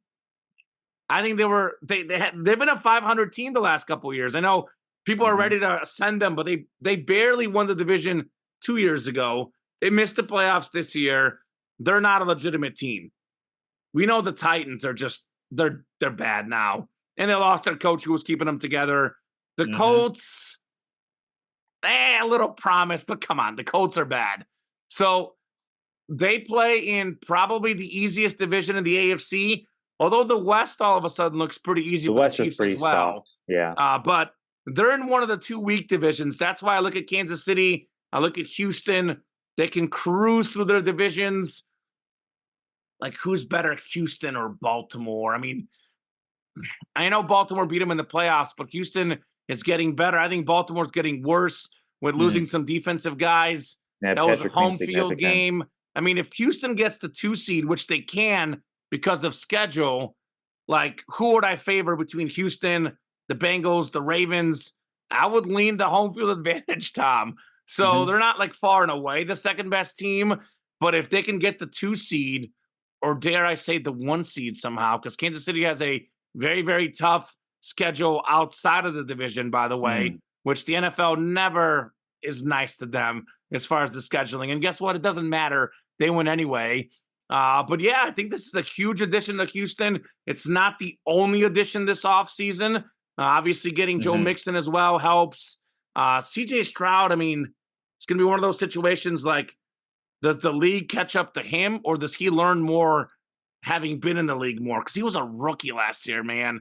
That's Well, tough. remember though, Common, he had that allegedly really bad S2 score, that cognitive exam score Yeah, heading into the whatever. draft. Got to worry about that. Yeah, I right. think So, I mean, I I think for me, Tom, this, if I had to lean, now it's possible injuries make a big difference. sure, yeah, Maybe that's there will be the something in the NFL draft. Like, let's just say Xavier Worthy slips to the Bills and they get that speedster, and him and Josh Allen are, the best combo ever. Things could turn around.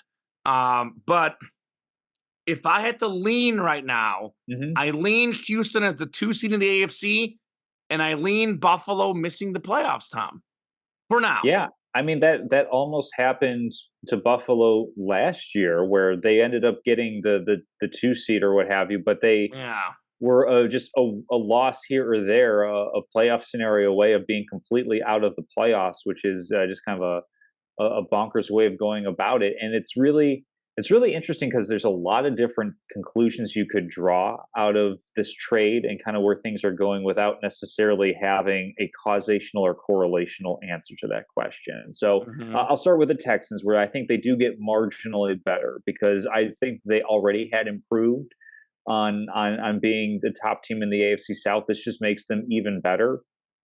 Has Stephon Diggs lost a step a little bit? I think that's definitely on the table, given the fact that he's on the quote wrong side of 30. I also don't think it necessarily Thi- matters when Things he are ends up in so a different situation now. like Houston, because there are enough other receivers around that he doesn't have to necessarily be the number one guy all the time.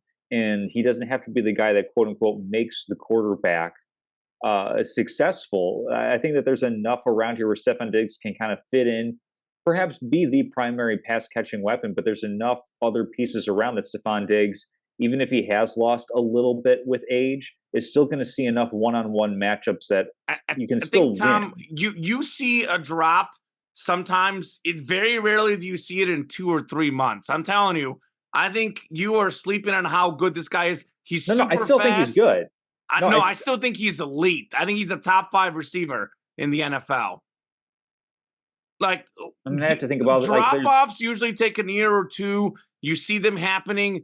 The drop off doesn't happen in a matter of 2 weeks or yeah, 3 weeks or 4 weeks. There was something going on there internally in the organization, which is part of why he's leaving. I think he proved that the first half of last year what he could do for me. yeah. That's I mean, there I definitely don't is think he's a. dropping off personally. I also think the age thing, it's just the modern medicine and the way things are Mhm. going with all these great players. You can play at an elite level older, just in general, Sure. my Well, yeah, but opinion. like, I still think he's very good. I don't necessarily if I'll go as far as to say elite, but I think that Oh, production he's elite. wise, that's offset by the fact that he's not the primary guy necessarily, like he kind of was in Buffalo. And I think It's that, easier for him. Less double yeah, teams, less of a focus. exactly. He's the Yeah. number one guy, I but think he he'll does have still a number two produce guy that's I good. think he'll still produce at an elite level, even if he's not as good as he was a year or two ago, type of thing, is what I'm saying with that. So I think the Texans do get better, and I put them right in that secondary cloud tier structure. I think they're right there with Baltimore. I think they're right there with Cincinnati because I feel like Joe Burrow, yeah, he had a couple of injuries. I feel like they were a little bit fluky. I think he'll be fine. by the time the We'll season see. rolls Well, around. that's been 3 injuries now in 3 years, Tom. It Yeah, does but I mean, add he's up. got the whole off season to get ready. I mean, We'll see. I think he'll be fine, and especially because that first injury was in his rookie season. I think now he's veteran enough that the Bengals will be probably fine with him on offense.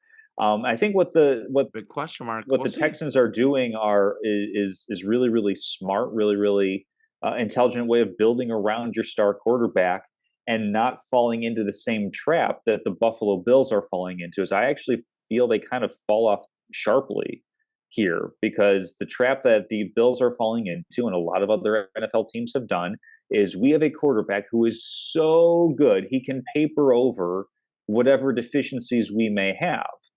So let's go ahead and plan on having a couple deficiencies for our quarterback to consistently bail us out of. And here's the thing, even great quarterbacks occasionally have bad games, some a little bit more often than others. You look at, say, the Kansas City Chiefs, which they are the standard of the modern NFL. They don't really put that on Patrick Mahomes. Like he's in that tier kind of unto himself as far as quarterbacks go in the NFL today, and yet the Chiefs have always made sure that he's had a good offensive line, that he's been playing with a good defense, that he's had at least one elite pass catcher. They made the choice, okay, we'll move on from Tariq Hill. What are we going to do? We're going to invest a first round pick in Rashee Rice. We're going to find different ways to try to make this work so that Patrick Mahomes doesn't have to carry the load in order for us to successful.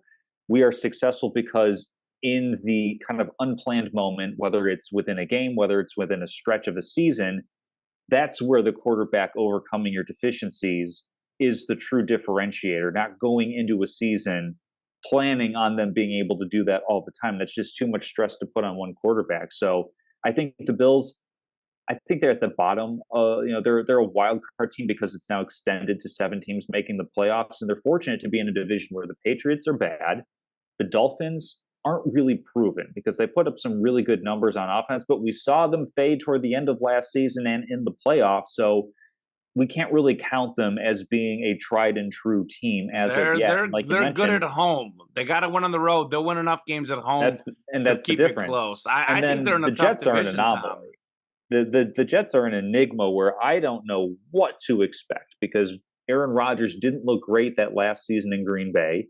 Then, tears the Achilles, has that injury, 4 snaps into last year's season. And at the age of 41, not to be an ageist or anything, but your body does heal at a slower rate as you get older. That's just the nature of human physiology. Some people are able to be kind of like medical marvels, if you will, with that sort of thing and defying that. I mean, Tom Brady's the standard now where he's broken the curve. I mean, most Sure. quarterbacks at this point of their career physically are kind of sort of really diminished. So I don't even know if we want to count the Jets as necessarily being a contending team. So what I'm saying is that the Bills, talent-wise, I think fall off a good bit. And as of right now, I don't think that they're necessarily a strong team for being a playoff contender. Like you said, draft still to come. We don't know what moves they're going to try to pull off for the draft or what have you. But judging the teams as they presently stand, Texans get a little bit better, solidify themselves as that second tier, top 4 or 5 teams in the AFC. Bills fall off fairly significantly. Allie's going to work showing her Mizzou stuff. There you go. Tigers Nation. Yeah, it's going to be very fun. I think a lot of it, Tom, is going to go down to injuries. I think there's about 10 or 11 teams that have a chance to Yeah. make it.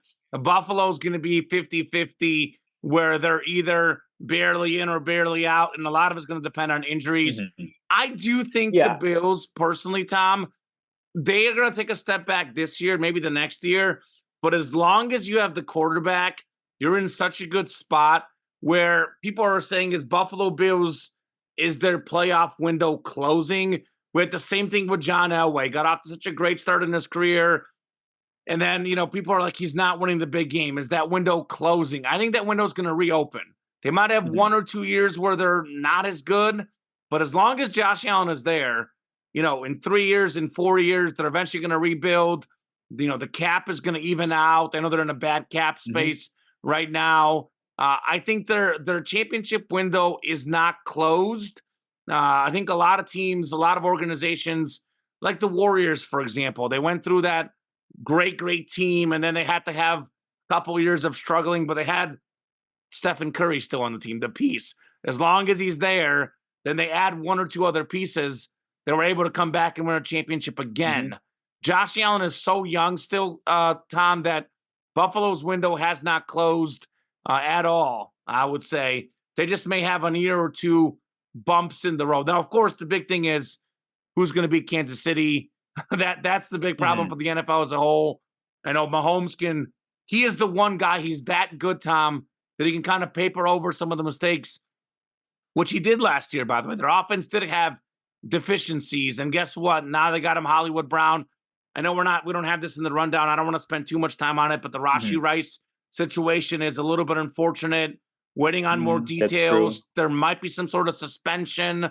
And, I bet you he'll probably get some sort of probation, some sort of fine. But I doubt the NFL, given what we've seen in the past, Tom, where, quite frankly, a guy will hit a woman and they'll get a 4-game suspension.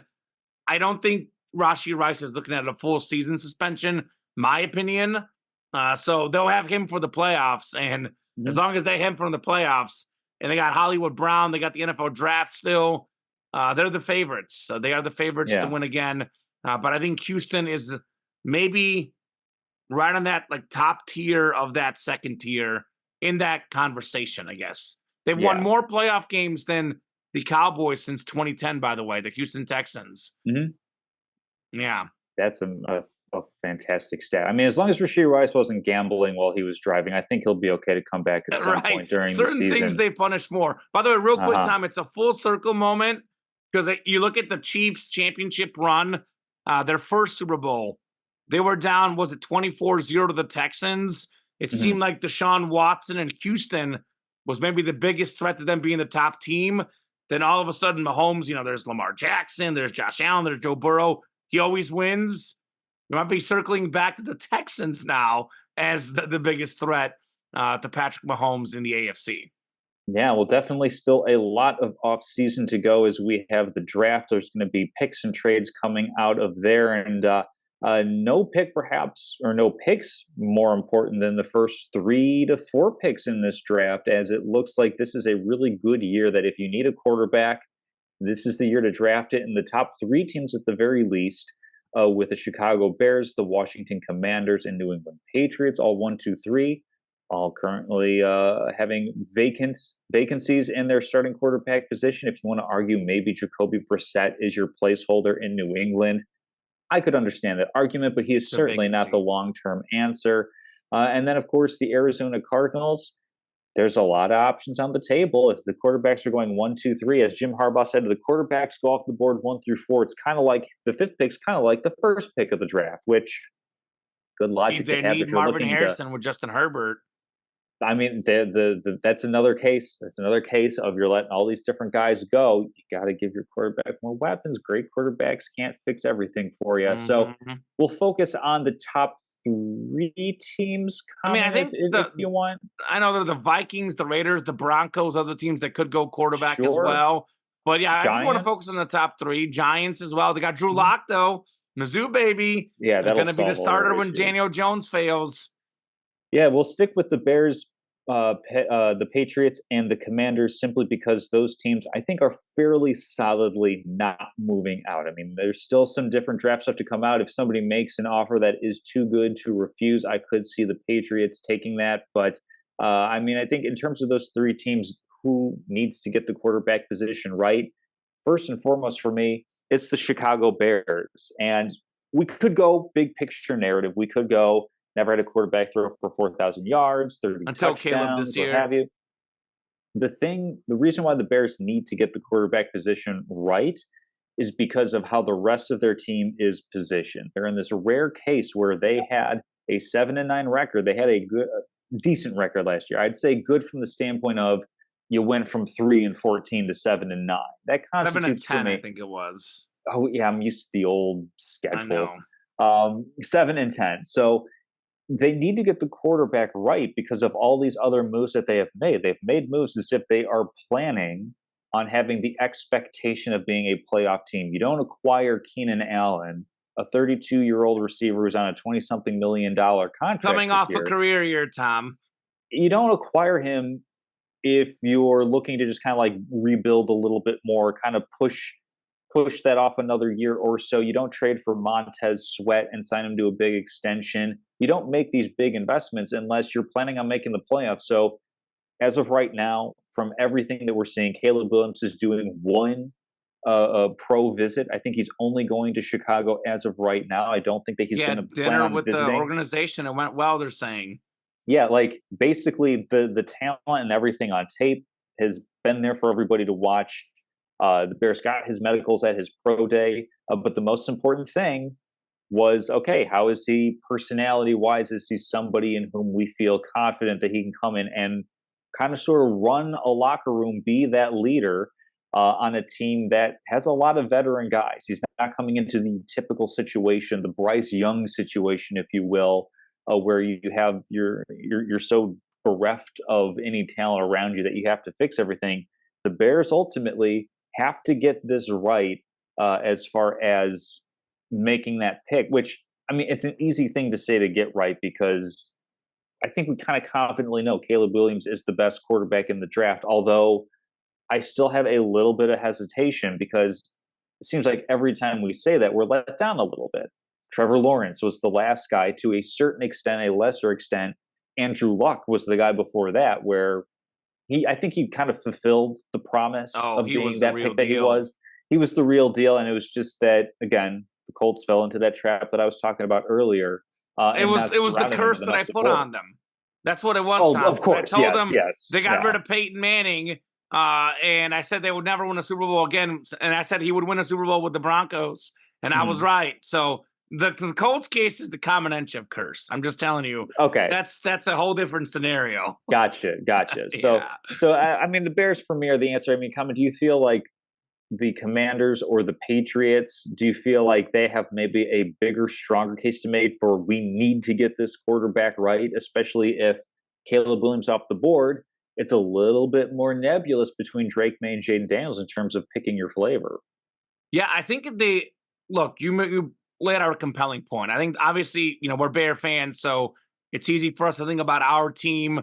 It's easy to talk about how the Bears have never had a really good quarterback, which is really true. There's never been a truly great quarterback. You could go Mhm. Sid Luckman way back in the day, but I mean, come on, Tom, come on, we're Threw throwing the seven ball. touchdowns in a game. Yeah. Okay. All right. Well, there you go.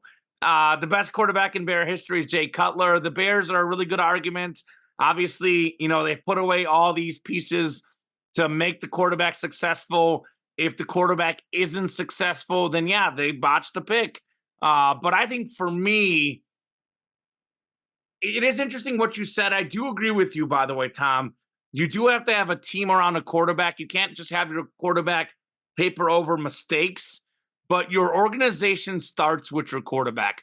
Now, if you're making an investment on a quarterback, you're going to give him 2, 3, 4 years before you make that decision. At least 3 years is what I usually say, except for like some cases like Kenny Pickett. Some organizations like the Steelers, they're not patient, but most organizations are going to give him 3 years. Like Joe Burrow, for example, the Bengals took first overall, and his rookie season wasn't great. But then when they knew when they took him first overall, they were going to get him the guys the next year, the year after, which is what they've done. They've really done a Mm. good job of giving him the right pieces. Their only question mark is, can he stay healthy? I think that the Bears have already got those pieces, and there is a certain level of pressure when you're the number one pick overall to get that right. So Mhm. that's the easy answer. But I'm going to go a little bit different here, Tom. I think Mm. the New England Patriots must get this quarterback situation right because that's where Tom Brady played. And you're always going to be in Tom Brady's shadow. He's a Sure. guy that is just such a mythical figure. I mean, I think Mahomes is better, but obviously a lot more time to go before we can determine that. But right now, Brady's the greatest ever. And you go from Brady to who, right? I mean, that fan base is so used to having such a great player.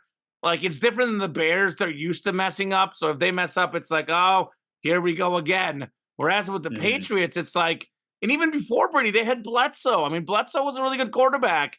Like there's just a lot of this expectation around that team. I also personally, Tom, think Caleb Williams is absolutely the real deal. So I feel like the Bears cannot miss on this pick. I Mm. think this guy is a generational player, a future Hall of Famer. Tom, get that gold jacket out. So I almost like think of it that way. Like the Bears cannot possibly mess up this pick, given how good the player is, given how much Mm. they've already gotten around him. So that's the other reason why I go with the Tom Brady factor, also with the factor of I think the Bears are just going to hit. Because I think, to me, Caleb Williams is awesome. The other guys, I'll be completely honest with you, Tom, I'm not entirely sure. Because Jaden Daniels, before he transferred to LSU, he was not the same player.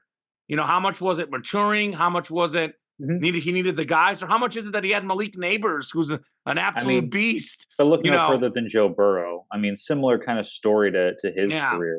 That's what So I'm saying. But that's the yeah. question mark. That's the Mhm. question mark. Did his teammates make him, or did he make his teammates? Was it an improvement? What was the situation there?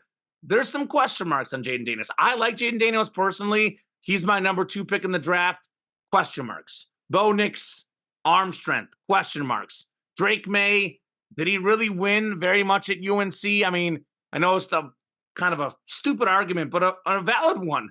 We haven't seen Mhm. UNC quarterbacks in recent years. This is where I struggle with the quarterback thing, because we're going to talk about quarterbacks 15, 20 years ago.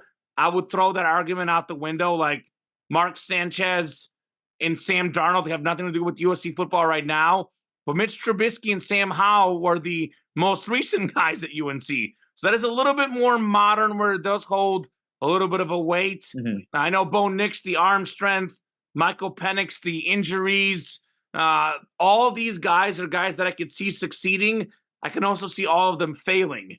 There's a lot of Sure. pressure when you're the Patriots to get that pick right. And I think a lot of people are saying presumably it's going to be Williams and then it's going to be Daniels number 2. Now, Drake May is projected number 3 to the Patriots, but there's a lot of arguments. Is J.J. McCarthy the third best quarterback? Mm. You know, maybe you go with Bo Nix. There's not like a clear, and J.J. McCarthy, another guy, didn't put up great numbers in college. He's having the best pro day ever, supposedly. But he also won a championship and lost 1 game. I have no idea what to expect from J.J. McCarthy. So I Mhm. think a lot of these organizations have this sort of pressure. I mean, I look at the Cardinals, by the way, rumors of them trading to get McCarthy, and then Kyler Murray going to the Vikings is a possibility. But then Sure, that's on the table. do the Cardinals stick with Kyler Murray and get a Marvin Harrison Jr., which is the way I would go. I think Kyler Yep, Murray is that's what I would do too. underappreciated in my opinion, Tom. But Washington, I kind of look at, I hate to say it, but they're a mess. Mhm. They're so far away. They do have a few targets in Terry McLaurin. They have some receivers there, but they're just kind of a mess of an organization. And Yeah. I don't think anyone expects them to do anything. I think the Patriots, even though Bill Belichick is gone, there's still this sort of like feeling about the Patriots. They're a model organization. They know what they're doing. They've, won all these Super Bowls. There's a pressure on them to get it right. So for me, I would go Patriots pressure number 1, Bears number 2, but I feel good the Bears will get the right pick. I'm not sure if the Patriots will, Tom, because Mhm. I'm not sold on these quarterbacks outside of Caleb Williams personally. I mean, I could also see the Patriots trading with, say, the Vikings, getting that 11th and 23rd pick, moving back and saying, okay, we'll take our chances with Michael Penix or Bo Nix or somebody at this spot. I could see them doing that as well, and trying to augment around, because this Patriots team feels like it's maybe a couple years away, a couple pieces away from fixing their quarterback situation. But Sure. that'll wrap up the NFL. We will move to a story that is, pretty big, even though we don't really know a ton of actual fact behind it just yet. Of course, I'm talking about the Shohei Ohtani and Ipe Mizuhara gambling story. Basically, I'll just do a quick, brief rundown on the facts that we have. I've kind of compiled this from reading a couple different articles. But Ipe Mizuhara was Shohei Ohtani's official translator in his time with Major League Baseball, with the Angels first and with the Dodgers.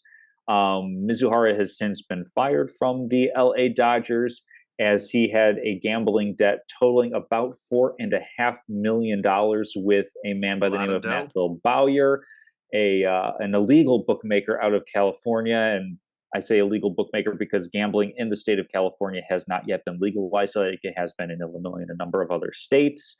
And a couple other things that we know is that the story has not been consistent out of Ohtani's camp.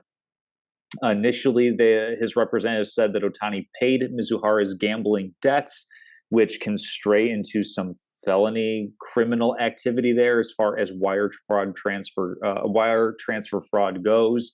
And then, because of that potentiality, Ohtani's legal team came in and amended the story, saying that Mizuhara stole the money and Ohtani was unaware of it. And that's the official line. As far as the hard and fast money wire transfers, at least 2 wire transfers were made for $500,000 with Ohtani's legal name on them. We don't know if he knowingly made these transfers or not. And if he did in fact make them, he could be in some hot water because we're getting into, again, some wire fraud. There's different reasons that if you don't report money being moved, you can be in violation of some different anti-terrorism acts. I'm pulling up an article here. I'm glad I have you. I'm glad I have you explaining it, not me. This is good. Well, this is from an article on Sporting News. The author of the article is Stephen No, and he is talking to a defense attorney by the name of I'm losing it right here. Dustin Marcello. Okay, so he's talking to this defense attorney. So basically, the stipulation is that if he knowingly placed the bets, he could be charged with wire fraud, bank fraud, tax fraud, things to do with the IRS that encompass the illegal activities. You can't just send $500,000 to a bank account and not report it to the IRS. These are all anti-terrorism and banking laws. I can guarantee that if he knew about them, it's a violation of one or multiple laws. So there's a lot of hot water around here. There's a lot of suspicion. Now we're moving into kind of the conjecture. Was this something where a translator built up some massive gambling debt? How is he able to get that level of credit? Is this where he's the fall guy or the bag man for Ohtani placing wagers? To be honest, Shohei Ohtani's got a great smile, a really bubbly personality. We don't really know much about him. He got married in secret, for crying aloud, just a little while ago in Japan. Keeps his private life very private. But for that, we can't really look at a nice smiling face and assume, oh, this guy has all the great intention in the world, when he could potentially have a significant gambling problem. The suspicion is he likes to bet on soccer, and he likes to bet big on soccer. But part of why I didn't really have this in the run the last couple of weeks is because I was waiting to get more news, and quite frankly, we don't have anything definitive, and I don't know if we'll ever get it, to be honest. And unless there's some definitive proof that Ohtani did it, he's not getting in trouble. He's the star of baseball. He's not going to get in trouble unless there's a 100% proof. Like they get some video of him physically wiring the money or something. So I think this is going to result in a whole lot of nothing. Now, obviously, I like to gamble. One thing that you didn't mention, for all the thoroughness that you did mention, Tom, none of these bets were on baseball, at least unless I've missed something. But as far as I know, none of these bets were on baseball. And I think that is, for me, is an important thing for me personally. Now, if it's a law, it's a law. He can't break laws. Did he know the law? Did he not know the law? Does it matter? Maybe a little bit, maybe not. Depends on where you feel on that.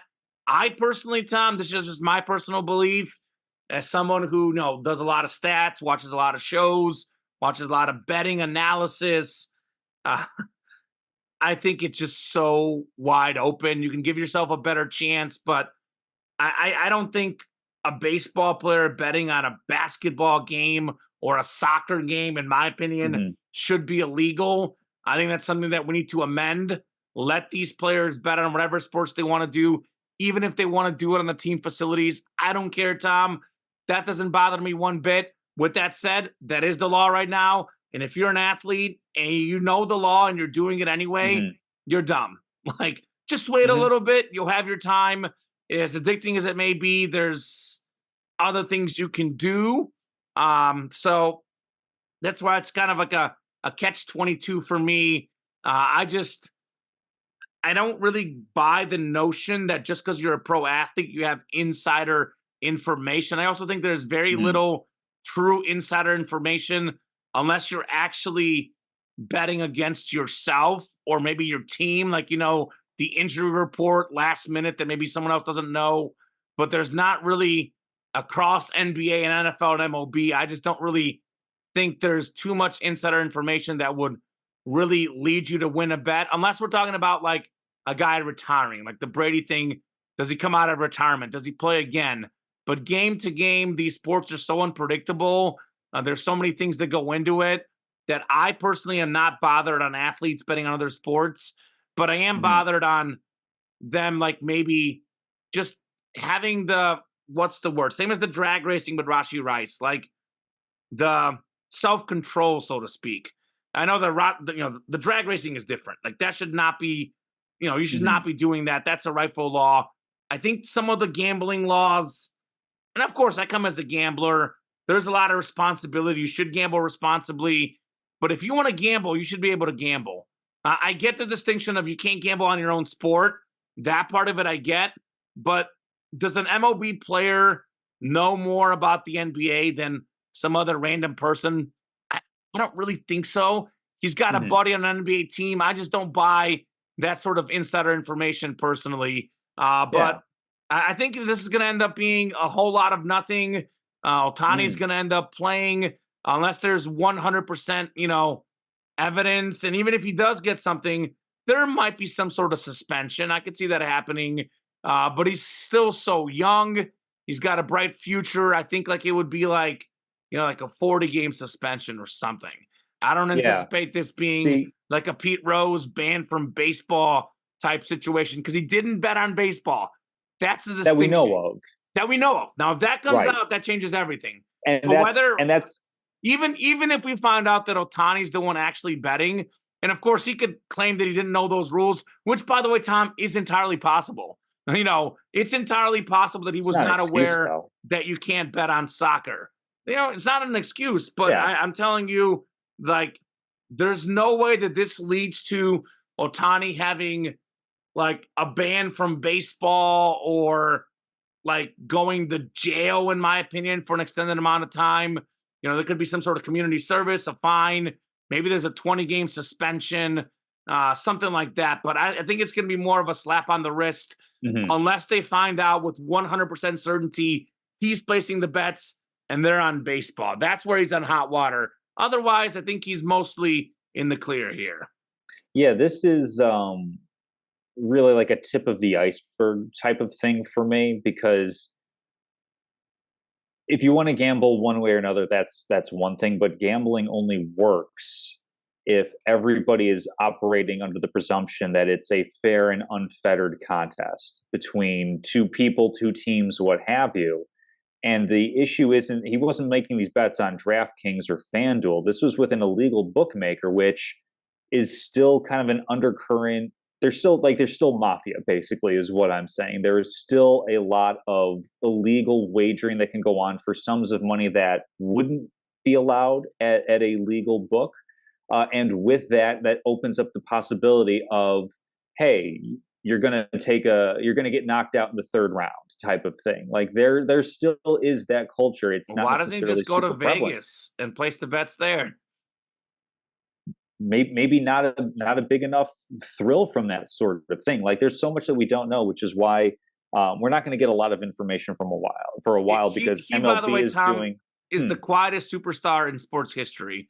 I've never yeah. met like a quieter superstar, and it has to do with the whole like Japanese thing. I know a lot of people will say like, "Well, he doesn't speak the language. I've got his translator. Hmm. Doesn't want to Now his speak." English is pretty good according to I Mike think Trout. he Yeah, chooses to be this way. For yeah. example, with He's the got. marriage thing, like even if this was an American star that spoke English and did all Mhm. his interviews in English, he would still choose to be this way. He doesn't want Yeah. to be in the limelight, you Yeah, well, know? he's got like this full, like he has, from what I was reading through these different articles, like he has a full service team around him to the point where it's kind of implausible that they wouldn't notice, his money people wouldn't notice $4.5 million going missing.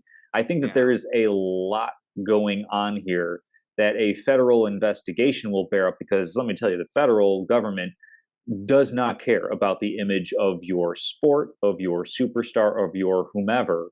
true. I think that we're going to get a lot more out of this, and I'll tie it in a little bit with my statement of the week as far as gambling goes, at least from the perspective of how sports leagues themselves are involved in it. But of Sure. course, we will now transition to a completely unrelated topic with our locks of the week. Betting locks of the week. Betting locks of the week, where Common has gained some more ground, going 2-1. I Yeah. went 1-2, flip flopped on the Shocker. Iowa State Illinois line, and ultimately took the wrong side of that. And then, of course, the one with which I felt the most comfortable, Marquette -6 over NC State, missed that. And Alabama, of course, coming through not just with a cover, but an outright win over the Carolina Tar Heels. Yeah, Tom, I had UNC -4.5. I missed that one. Did get UConn -11 over San Diego State. Was not sweating, 82-52. Uh huh. Tennessee -3 over Creighton, 82-75. A little bit of sweating, but not too much. We got the clear there for the Volunteers. 34-25-1 on the season for me. That's 9 over. That is pretty Mm-hmm. good. It is not as good as 14 over 500, though. 37-23, Tom Castleman. I believe the first losing week I can ever remember Tom Castleman getting, at least this round. Uh, Oh, no, you were a no, losing week a couple weeks ago. We yeah, had because the I went with March a couple of Madness, the futures. Yeah, conference tournaments. yeah, I went with By the way, some Tom, I tournament did end up winners. placing the Mm. future UConn to win it all. It was what, the Sweet 16 or Elite 8 stage, but Mm, I'll have some money coming in when they do end up there you winning it all. So go. I did end up doing what I normally hate, the futures bet, because I can't wait, but I could wait 2 weeks. I just can't wait, Hmm. 10 months. I'm not placing Yeah, futures on the Super Bowl, good although I things. should, but I Good things won't. come to those who wait. Yeah, and you Yeah. absolutely get some solid numbers on that. I am going with. This will be our last opportunity to go for some college basketball. So I am hitting all different sorts of cylinders on this one. Same. I will begin with the UConn Huskies +2.5 against the Iowa Hawkeyes. I will have UConn covering. Like I said, I'm going to pick them to win this game. We're going opposite here. Even if they win, great. Even if they lose by just a possession, a 2-point possession, I'd be fine with that. I will go ahead and take the men counterparts as well, the UConn Huskies and the Alabama Crimson Tide under 161.5. Alabama, of course, has been going with a bunch of over games because they played a very fast pace. Connecticut likes to slow things down, grind out some half court possessions. So I think that both teams will score at a high rate, but I think that the actual number of possessions is going to be a bit lower. I'll take under 161.5. That's a pretty big number. And then let's go to the National Invitational Tournament, Ooh, a where little the NIT. Indiana State Sycamores give me them -3 over Seton Hall, an Indiana State team that I thought probably should have made the Both of NCAA these teams should tournament. have made it. These are the two that missed it that should be in. They're going Got to a settle a statement. score in the NIT, so a title will be had there. I'm going to go with the Sycamores though, -3 to win by more than a possession in the NIT championship game. All right, so I'll start with the different pick we have. The same game. I know we've been going same game, same pick often. Back-to-back weeks, we're going different. I used to lose when I went up against you, but last time I feel good about this one, Tom. Iowa women -2.5 Hmm. over UConn. They're the 1 seed. Caitlin Clark will show Gino Rama why he should have recruited her. Come on, Gino. You missed out on Caitlin Clark. She's a better player than Paige Beckers, and the Hawkeyes as the 1 seed against the 3 seed UConn Huskies. They're the better team. Hawkeyes win by 3 or more. Let's go, Caitlin, dropping 40 plus again. Another one, Caitlin Clark. We're heading on over to the men's tournament. I'm going to roll with UConn on the men's side. UConn -11.5 over Alabama. The second biggest spread for a Final Four semi since the 2003 season, which the Zags were -14 in 2021 against UCLA. That was that half-court buzzer beater to win the game, by the way. Mm. They didn't cover, but they won. But in this case, this is going to be smooth sailing for UConn. Bama doesn't play defense, Tom. The UConn balance is way, way too good. Spencer, Klingman, Newton, so many options. They just shut down Terrence Shannon Jr., holding him to 8 points. Sure. They'll find a way to shut down Mark Sears as well. UConn has won every game by 17 or more this tournament. They won by 25 against Illinois, 30 against San Diego State. They should have no problem by winning by 12 or more against Alabama. This one could get ugly early and often. Huskies roll. And then lastly, NC State plus 8.5 against Purdue. Actually, it's moved. I'm seeing 9.5, Tom. I'll take the extra point. Let me just double check here what I'm seeing. Yeah, I am seeing 9.5 at the current moment. So I'll take the extra point. NC State, speaking of 9, they've won 9 straight games, Tom. All of them by 5 or more. DJ Burns is a beast inside. DJ Horn on the outside. They could cover 8.5 points, 9.5 points. DJ Burns is a big dude. He's not stopping Edey. No one can stop him, but he can limit him a little bit. And just maybe, Tom, maybe force him into foul trouble. I gave the NC State Wolfpack about a 40 to 45% chance to win this game. They're playing hot basketball right now. I think they'll lose by 9 or less or win outright. NC State plus 9.5, easy money. All right, into trivia, where this is from a couple of weeks ago, that Chris Paul had his 66th career game with 10 or more assists and 0 turnovers. That is 20 games more than the next player on this list. Can you name who is second all time for 10 or more assists while not turning the ball over in an NBA game? Isaiah Thomas. It's not Isaiah Thomas. How many games is this for Paul? Say that again. How many times did he do it? It's 66 for Chris Paul. Second place is 46. John Stockton. Nope, John Stockton is third with 44 such games. Okay, Magic. Not Magic, but you're Rondo. you're in the right era though. I'll tell you that much. That'll be the first hint I'll give. Larry Bird. Not Larry Bird. So you were closer with your first 2 guesses as far as the era goes. What were my first 2 guesses? Isaiah Thomas. Isaiah Thomas and John Stockton. Jason Kidd. Not Jason Kidd. Mark Jackson. Nope. So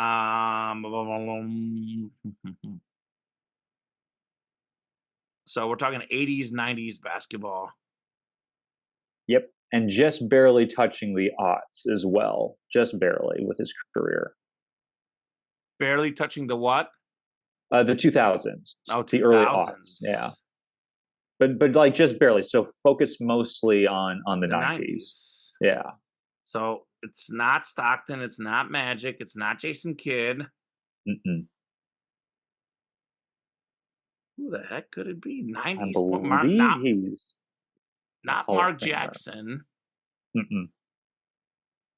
Wow. Who else could it be in the 90s point guards? Let's see. Stephon Marbury. He's not in the Hall of Fame. Not in the Hall of Fame? Mm-mm. Mark Price. Not Mark Price. Let's see. I can come up. I've got 2 hints. I feel like one of them will really no, it's give not it away. Tim Hardaway because he's in the Hall of Fame now. And it's not Tim Hardaway. Charlie Ward. Not Charlie Ward. I'll give the hint. We have seen him in cinema. Movie star. I wouldn't say a star, but he has been in. Penny Hardaway. Not Hardaway. He has been in a movie. Space Jam? Yeah, that's the movie. Okay. Is it Muggsy Bogues? It is Muggsy Bogues with 46, the shortest player in NBA history at 5'3". That was going to be my last hint for you. Can you text me that? I want to use that trivia. Yeah. It's from a little bit ago, so Chris Paul might have like his 67th game or whatever, but the rest of that, second most. Yeah. All right, I got a quick one for you. Sure. So Zach Edey became the first Division I player with 900 points and 450 rebounds in a single season since So who's the last guy to do it? Actually, I was about to give away the answer on accident. Who's the last guy before Zach Edey to get 900 points and 450 rebounds in a single season? Would it be Anthony Davis with the Wildcats, No, Kentucky? I doubt he got enough points. He was getting more like 15 a game Hmm, on that team. So I'm just going to give you hmm, two clues to start off because it's gonna make your life a lot easier. sure. We never watched this guy play in college Okay. unless we roll out old footage. You might have seen a couple clips here and there. So would it be Wilt?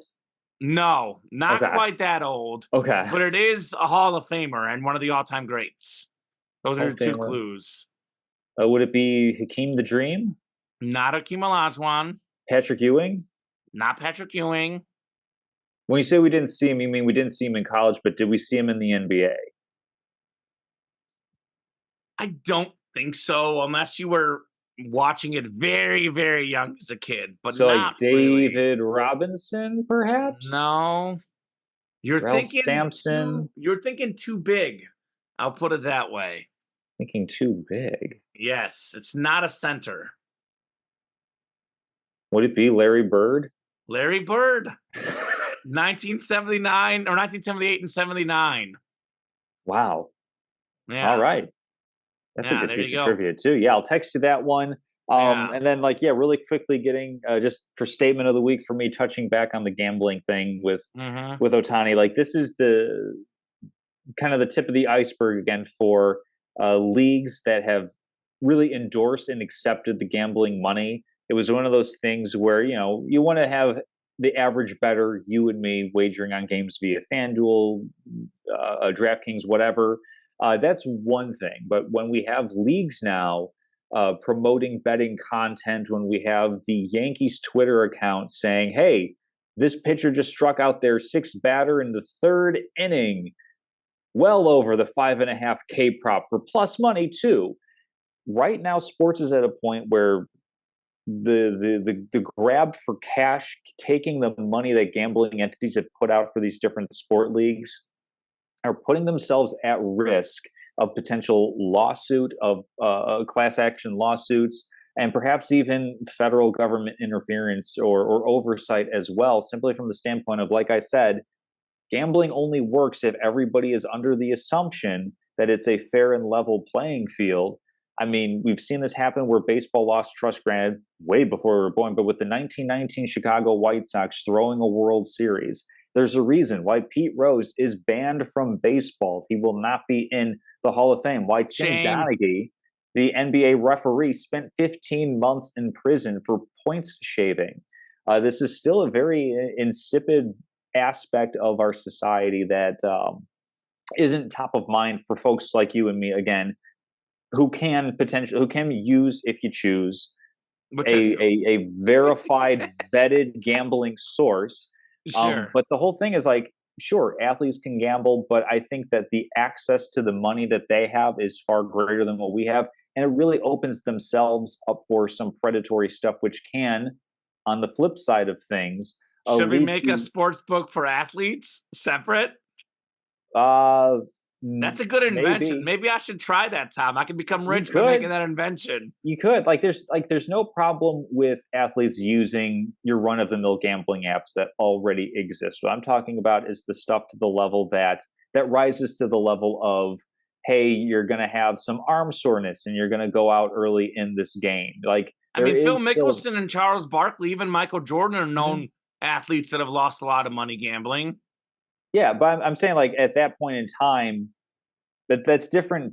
I'm saying like that's different from the leagues themselves accepting the gambling money and promoting this sort of content and really gamifying their sports. I think that there is a potential reckoning that could be at hand for them, especially if we end up through this federal investigation finding out that Otani did knowingly place bets on sports, maybe sort of maybe towing the line, crossing the line in some instances, and then baseball's going to be in a predicament of what are we going to do with this big, massive PR hit? The leagues have put themselves in a very messy, precarious situation, and it's going to be interesting to see how they kind of get out of it. I think ultimately this might be something where we're going to see a bit of a clawback, if you will, on how far things have progressed with legalized gambling, and on the flip side, the illegal gambling as well. It's going to have a huge impact on things. With just to not spend too much time on it, I Mhm. will disagree, Tom. I think Really? the leagues want that extra money, and they can just say if these individuals want to do things illegally, it's on them. It's not on us. I think that's what's going to happen. There's going to be individuals who get suspensions like we see in the NFL. I don't see these leagues cutting back. I almost see it rising because I think it's just a matter of not if, but when it's kind of legalized nationwide, except for maybe like Utah or a state like that. But Mhm. most states, I think it's going to be legalized within the next 3 or 4 years. I don't And I think think it'd the be the league underground drawing back. I books, think it'd be the government stepping in if this sort of thing is I don't taking think the place. leagues Regulation. are doing anything with those underground books that you speak of. That's more individuals. I think the Mhm. leagues are just promoting the DraftKings, the FanDuel, the BetMGM, whatever it may be. And I don't think that's going to change personally. And if someone abuses it, an individual abuses it, an athlete abuses it, they get in trouble, not the league. That's my Well, personal opinion. we'll see. But we'll see what happens with that. I only see it rising. I mean, again, I work in a sports memorabilia company where people will, place a lot of money just to win a shattered memorabilia. Gambling is taken off for the better or for the worse, depending on who you are. But it just Mm, becomes so popular that I only see it rising. I think the key is individual responsibility. Like for myself, obviously, Tom, I've got deposit limits, I've got spending limits. mhm. Like I cannot deposit, I'm not going to share it necessarily on the air, but Sure. I've set like a A certain number of reasonable units. amount Yeah. where if I've lost X amount in a week, in a month, and then they give you 72 hours, like when you want to change your deposits, you have a 72-hour period there where you could think about it a little bit. So it Mhm. comes down to each individual and kind of being responsible. But as far as if you do it the right way, I don't see anything illegal with it personally. So I think it makes the games more popular. Like it makes the games more watchable. I know in some cases it also dilutes from the games because if you're just focused on your bet, you're not enjoying the game. That's why I actually set myself personal limits as well, Tom, Mhm. because there's some Sure. games that I just want to watch as a fan. And there's some games where, like, if I know that I think a certain team is going to win and I want them to win, then I'm already cheering for that anyway. And if Yeah. I think my team is going to win, then I'll put money on it. So it varies both ways. I know sometimes it makes games takes away from watching a game, but sometimes it also adds to it. That thrill of the rush, like maybe I find myself watching a baseball game or a college basketball game I would not otherwise be watching. But I think this gambling stuff is only rising. But obviously, it's going to be a very, very interesting thing to see what happens. Mhm. I got two statements of the week. I'll keep them both brief, but I was struggling to come up with one.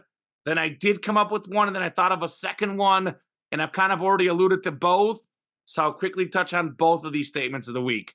So, first off, I'm going to say, like I said earlier during the men's college basketball talk, if you are good at what you do, there are multiple ways to win. You can still win with the big guy in college basketball. Zach Edey, DJ Burns, two Final Four teams, arguably their best players are their big guys. Even Klingon on UConn, one of the most important parts of their team. We've seen multiple teams make it this deep with the big man. If the big man's good enough, you could still win, even in the NBA. I know he's not a traditional big man.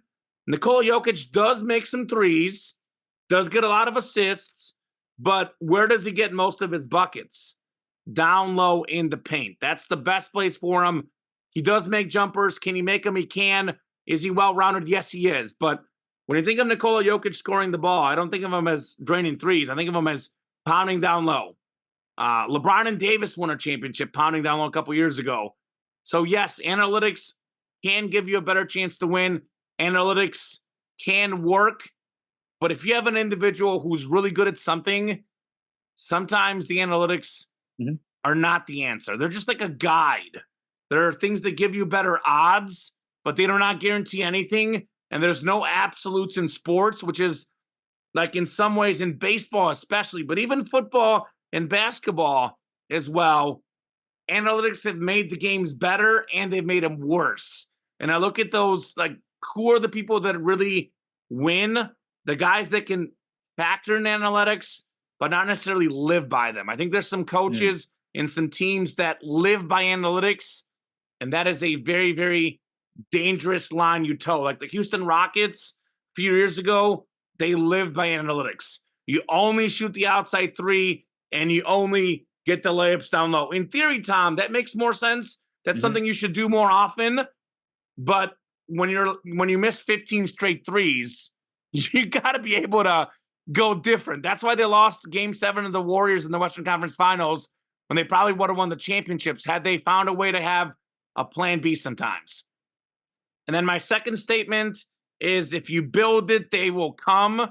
If there's a big enough superstar in whatever sport it may be, if you market that superstar well, the ratings will explode, especially seeing it in women's basketball. Went over these numbers: 12.3 million viewers, Iowa, LSU, more than any women's game ever, more than any ESPN college basketball game ever, 23 finals, 23 World Series, Orange Bowl, Big Ten title, Cotton Bowl, Pac-12, Big 12, I can go on and on. This game was topping almost all American sports in ratings. That's because Caitlin Clark is a real superstar. The WNBA better pay attention, and they better take advantage of this. Even in the soccer world, my guy Messi, Apple TV's subscriptions have skyrocketed. Unfortunately, he's had a lot of injuries, so that momentum has been up and down. But the amount of people watching and buying Apple TV has been so much higher because of Messi. They've done a good job of advertising him, just like ESPN has done a great job with Caitlin Clark. You know, women's college basketball is growing. If you have a superstar, even if it's in a sport that's not as popular, people love the best of the best. They love a superstar. Now, I want to see what happens for the women's game next year, because I think it's definitely going to grow the game, but can they sustain that success? Because like when Beckham came to the MLS, excitement went up, then it went back down. Now it's back up for Messi. And to be honest with you, I think soccer will grow in America. I think women's sports will grow in America, but they will not have that sustained success unless they have that superstar.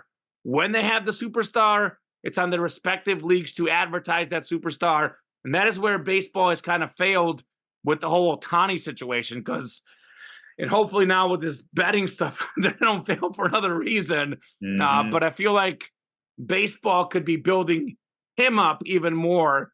But I know probably doesn't have necessarily, he doesn't want to be that guy. And that's kind of maybe part of the problem. But well, and baseball is more of a regional sport and always has been, whereas with Major League Baseball or with the NFL, that's on certain tentpole times. The NBA does a really good job with the NBA on TNT having marquee games on those like Tuesdays and Thursdays type of thing. So I mean, this is what happened with the NBA itself with Larry Bird and Magic Johnson. Prior to that, championship games were shown on tape delay. They were really what brought people into the game, and that's what set the table really for Michael Jordan to make it a globalized sport. I think that we could potentially be seeing this with women's basketball, where we've seen so much great talent already in the WNBA. Maybe now with a player like Caitlin Clark going to most likely Indiana, we'll see a bit of a. I'll tell you a this, spark Tom. there. I will be attending my first WNBA game next year. Whether I go to Indiana or I go to Chicago, the one Caitlin Clark plays in, Tom. Are you kidding me? If you were going to wait for a Sky game, for example, or if you were going to make like a pilgrimage, I'm not sure if the WNBA schedule is released, if you would make the pilgrimage to Indianapolis. No, that's what I'm kind of stuck on. Which one am I going to do? Because I'm a big sports fan. I love being to all sorts of sporting events. I've been to most professional sports, even in my time as a TV sports reporter, some obscure sports. I've been to women's pro softball, women's pro soccer, obviously all the big sports. I've been to. One thing I have not been to is the WNBA game, and I'll be going for Caitlin Clark. There you go. The effect that she has. But that'll do it for us, this program. It ended up being a pretty long show, but a really fun show. We'll have more next week. We'll have some NFL draft stuff coming in the coming weeks. We'll have the NBA playoff preview coming in the next few weeks. Of course, the college basketball recaps. I know we have, so the women's championship is Sunday, I believe. The men's is on Monday. So we'll know if our picks are going to be right or not. We'll recap those events and just more fun sports chatter. As always, thank you so much, Tom, for co-hosting. Thank you so much to all the watchers, the viewers, the listeners. You guys are the best. And we'll see you guys soon.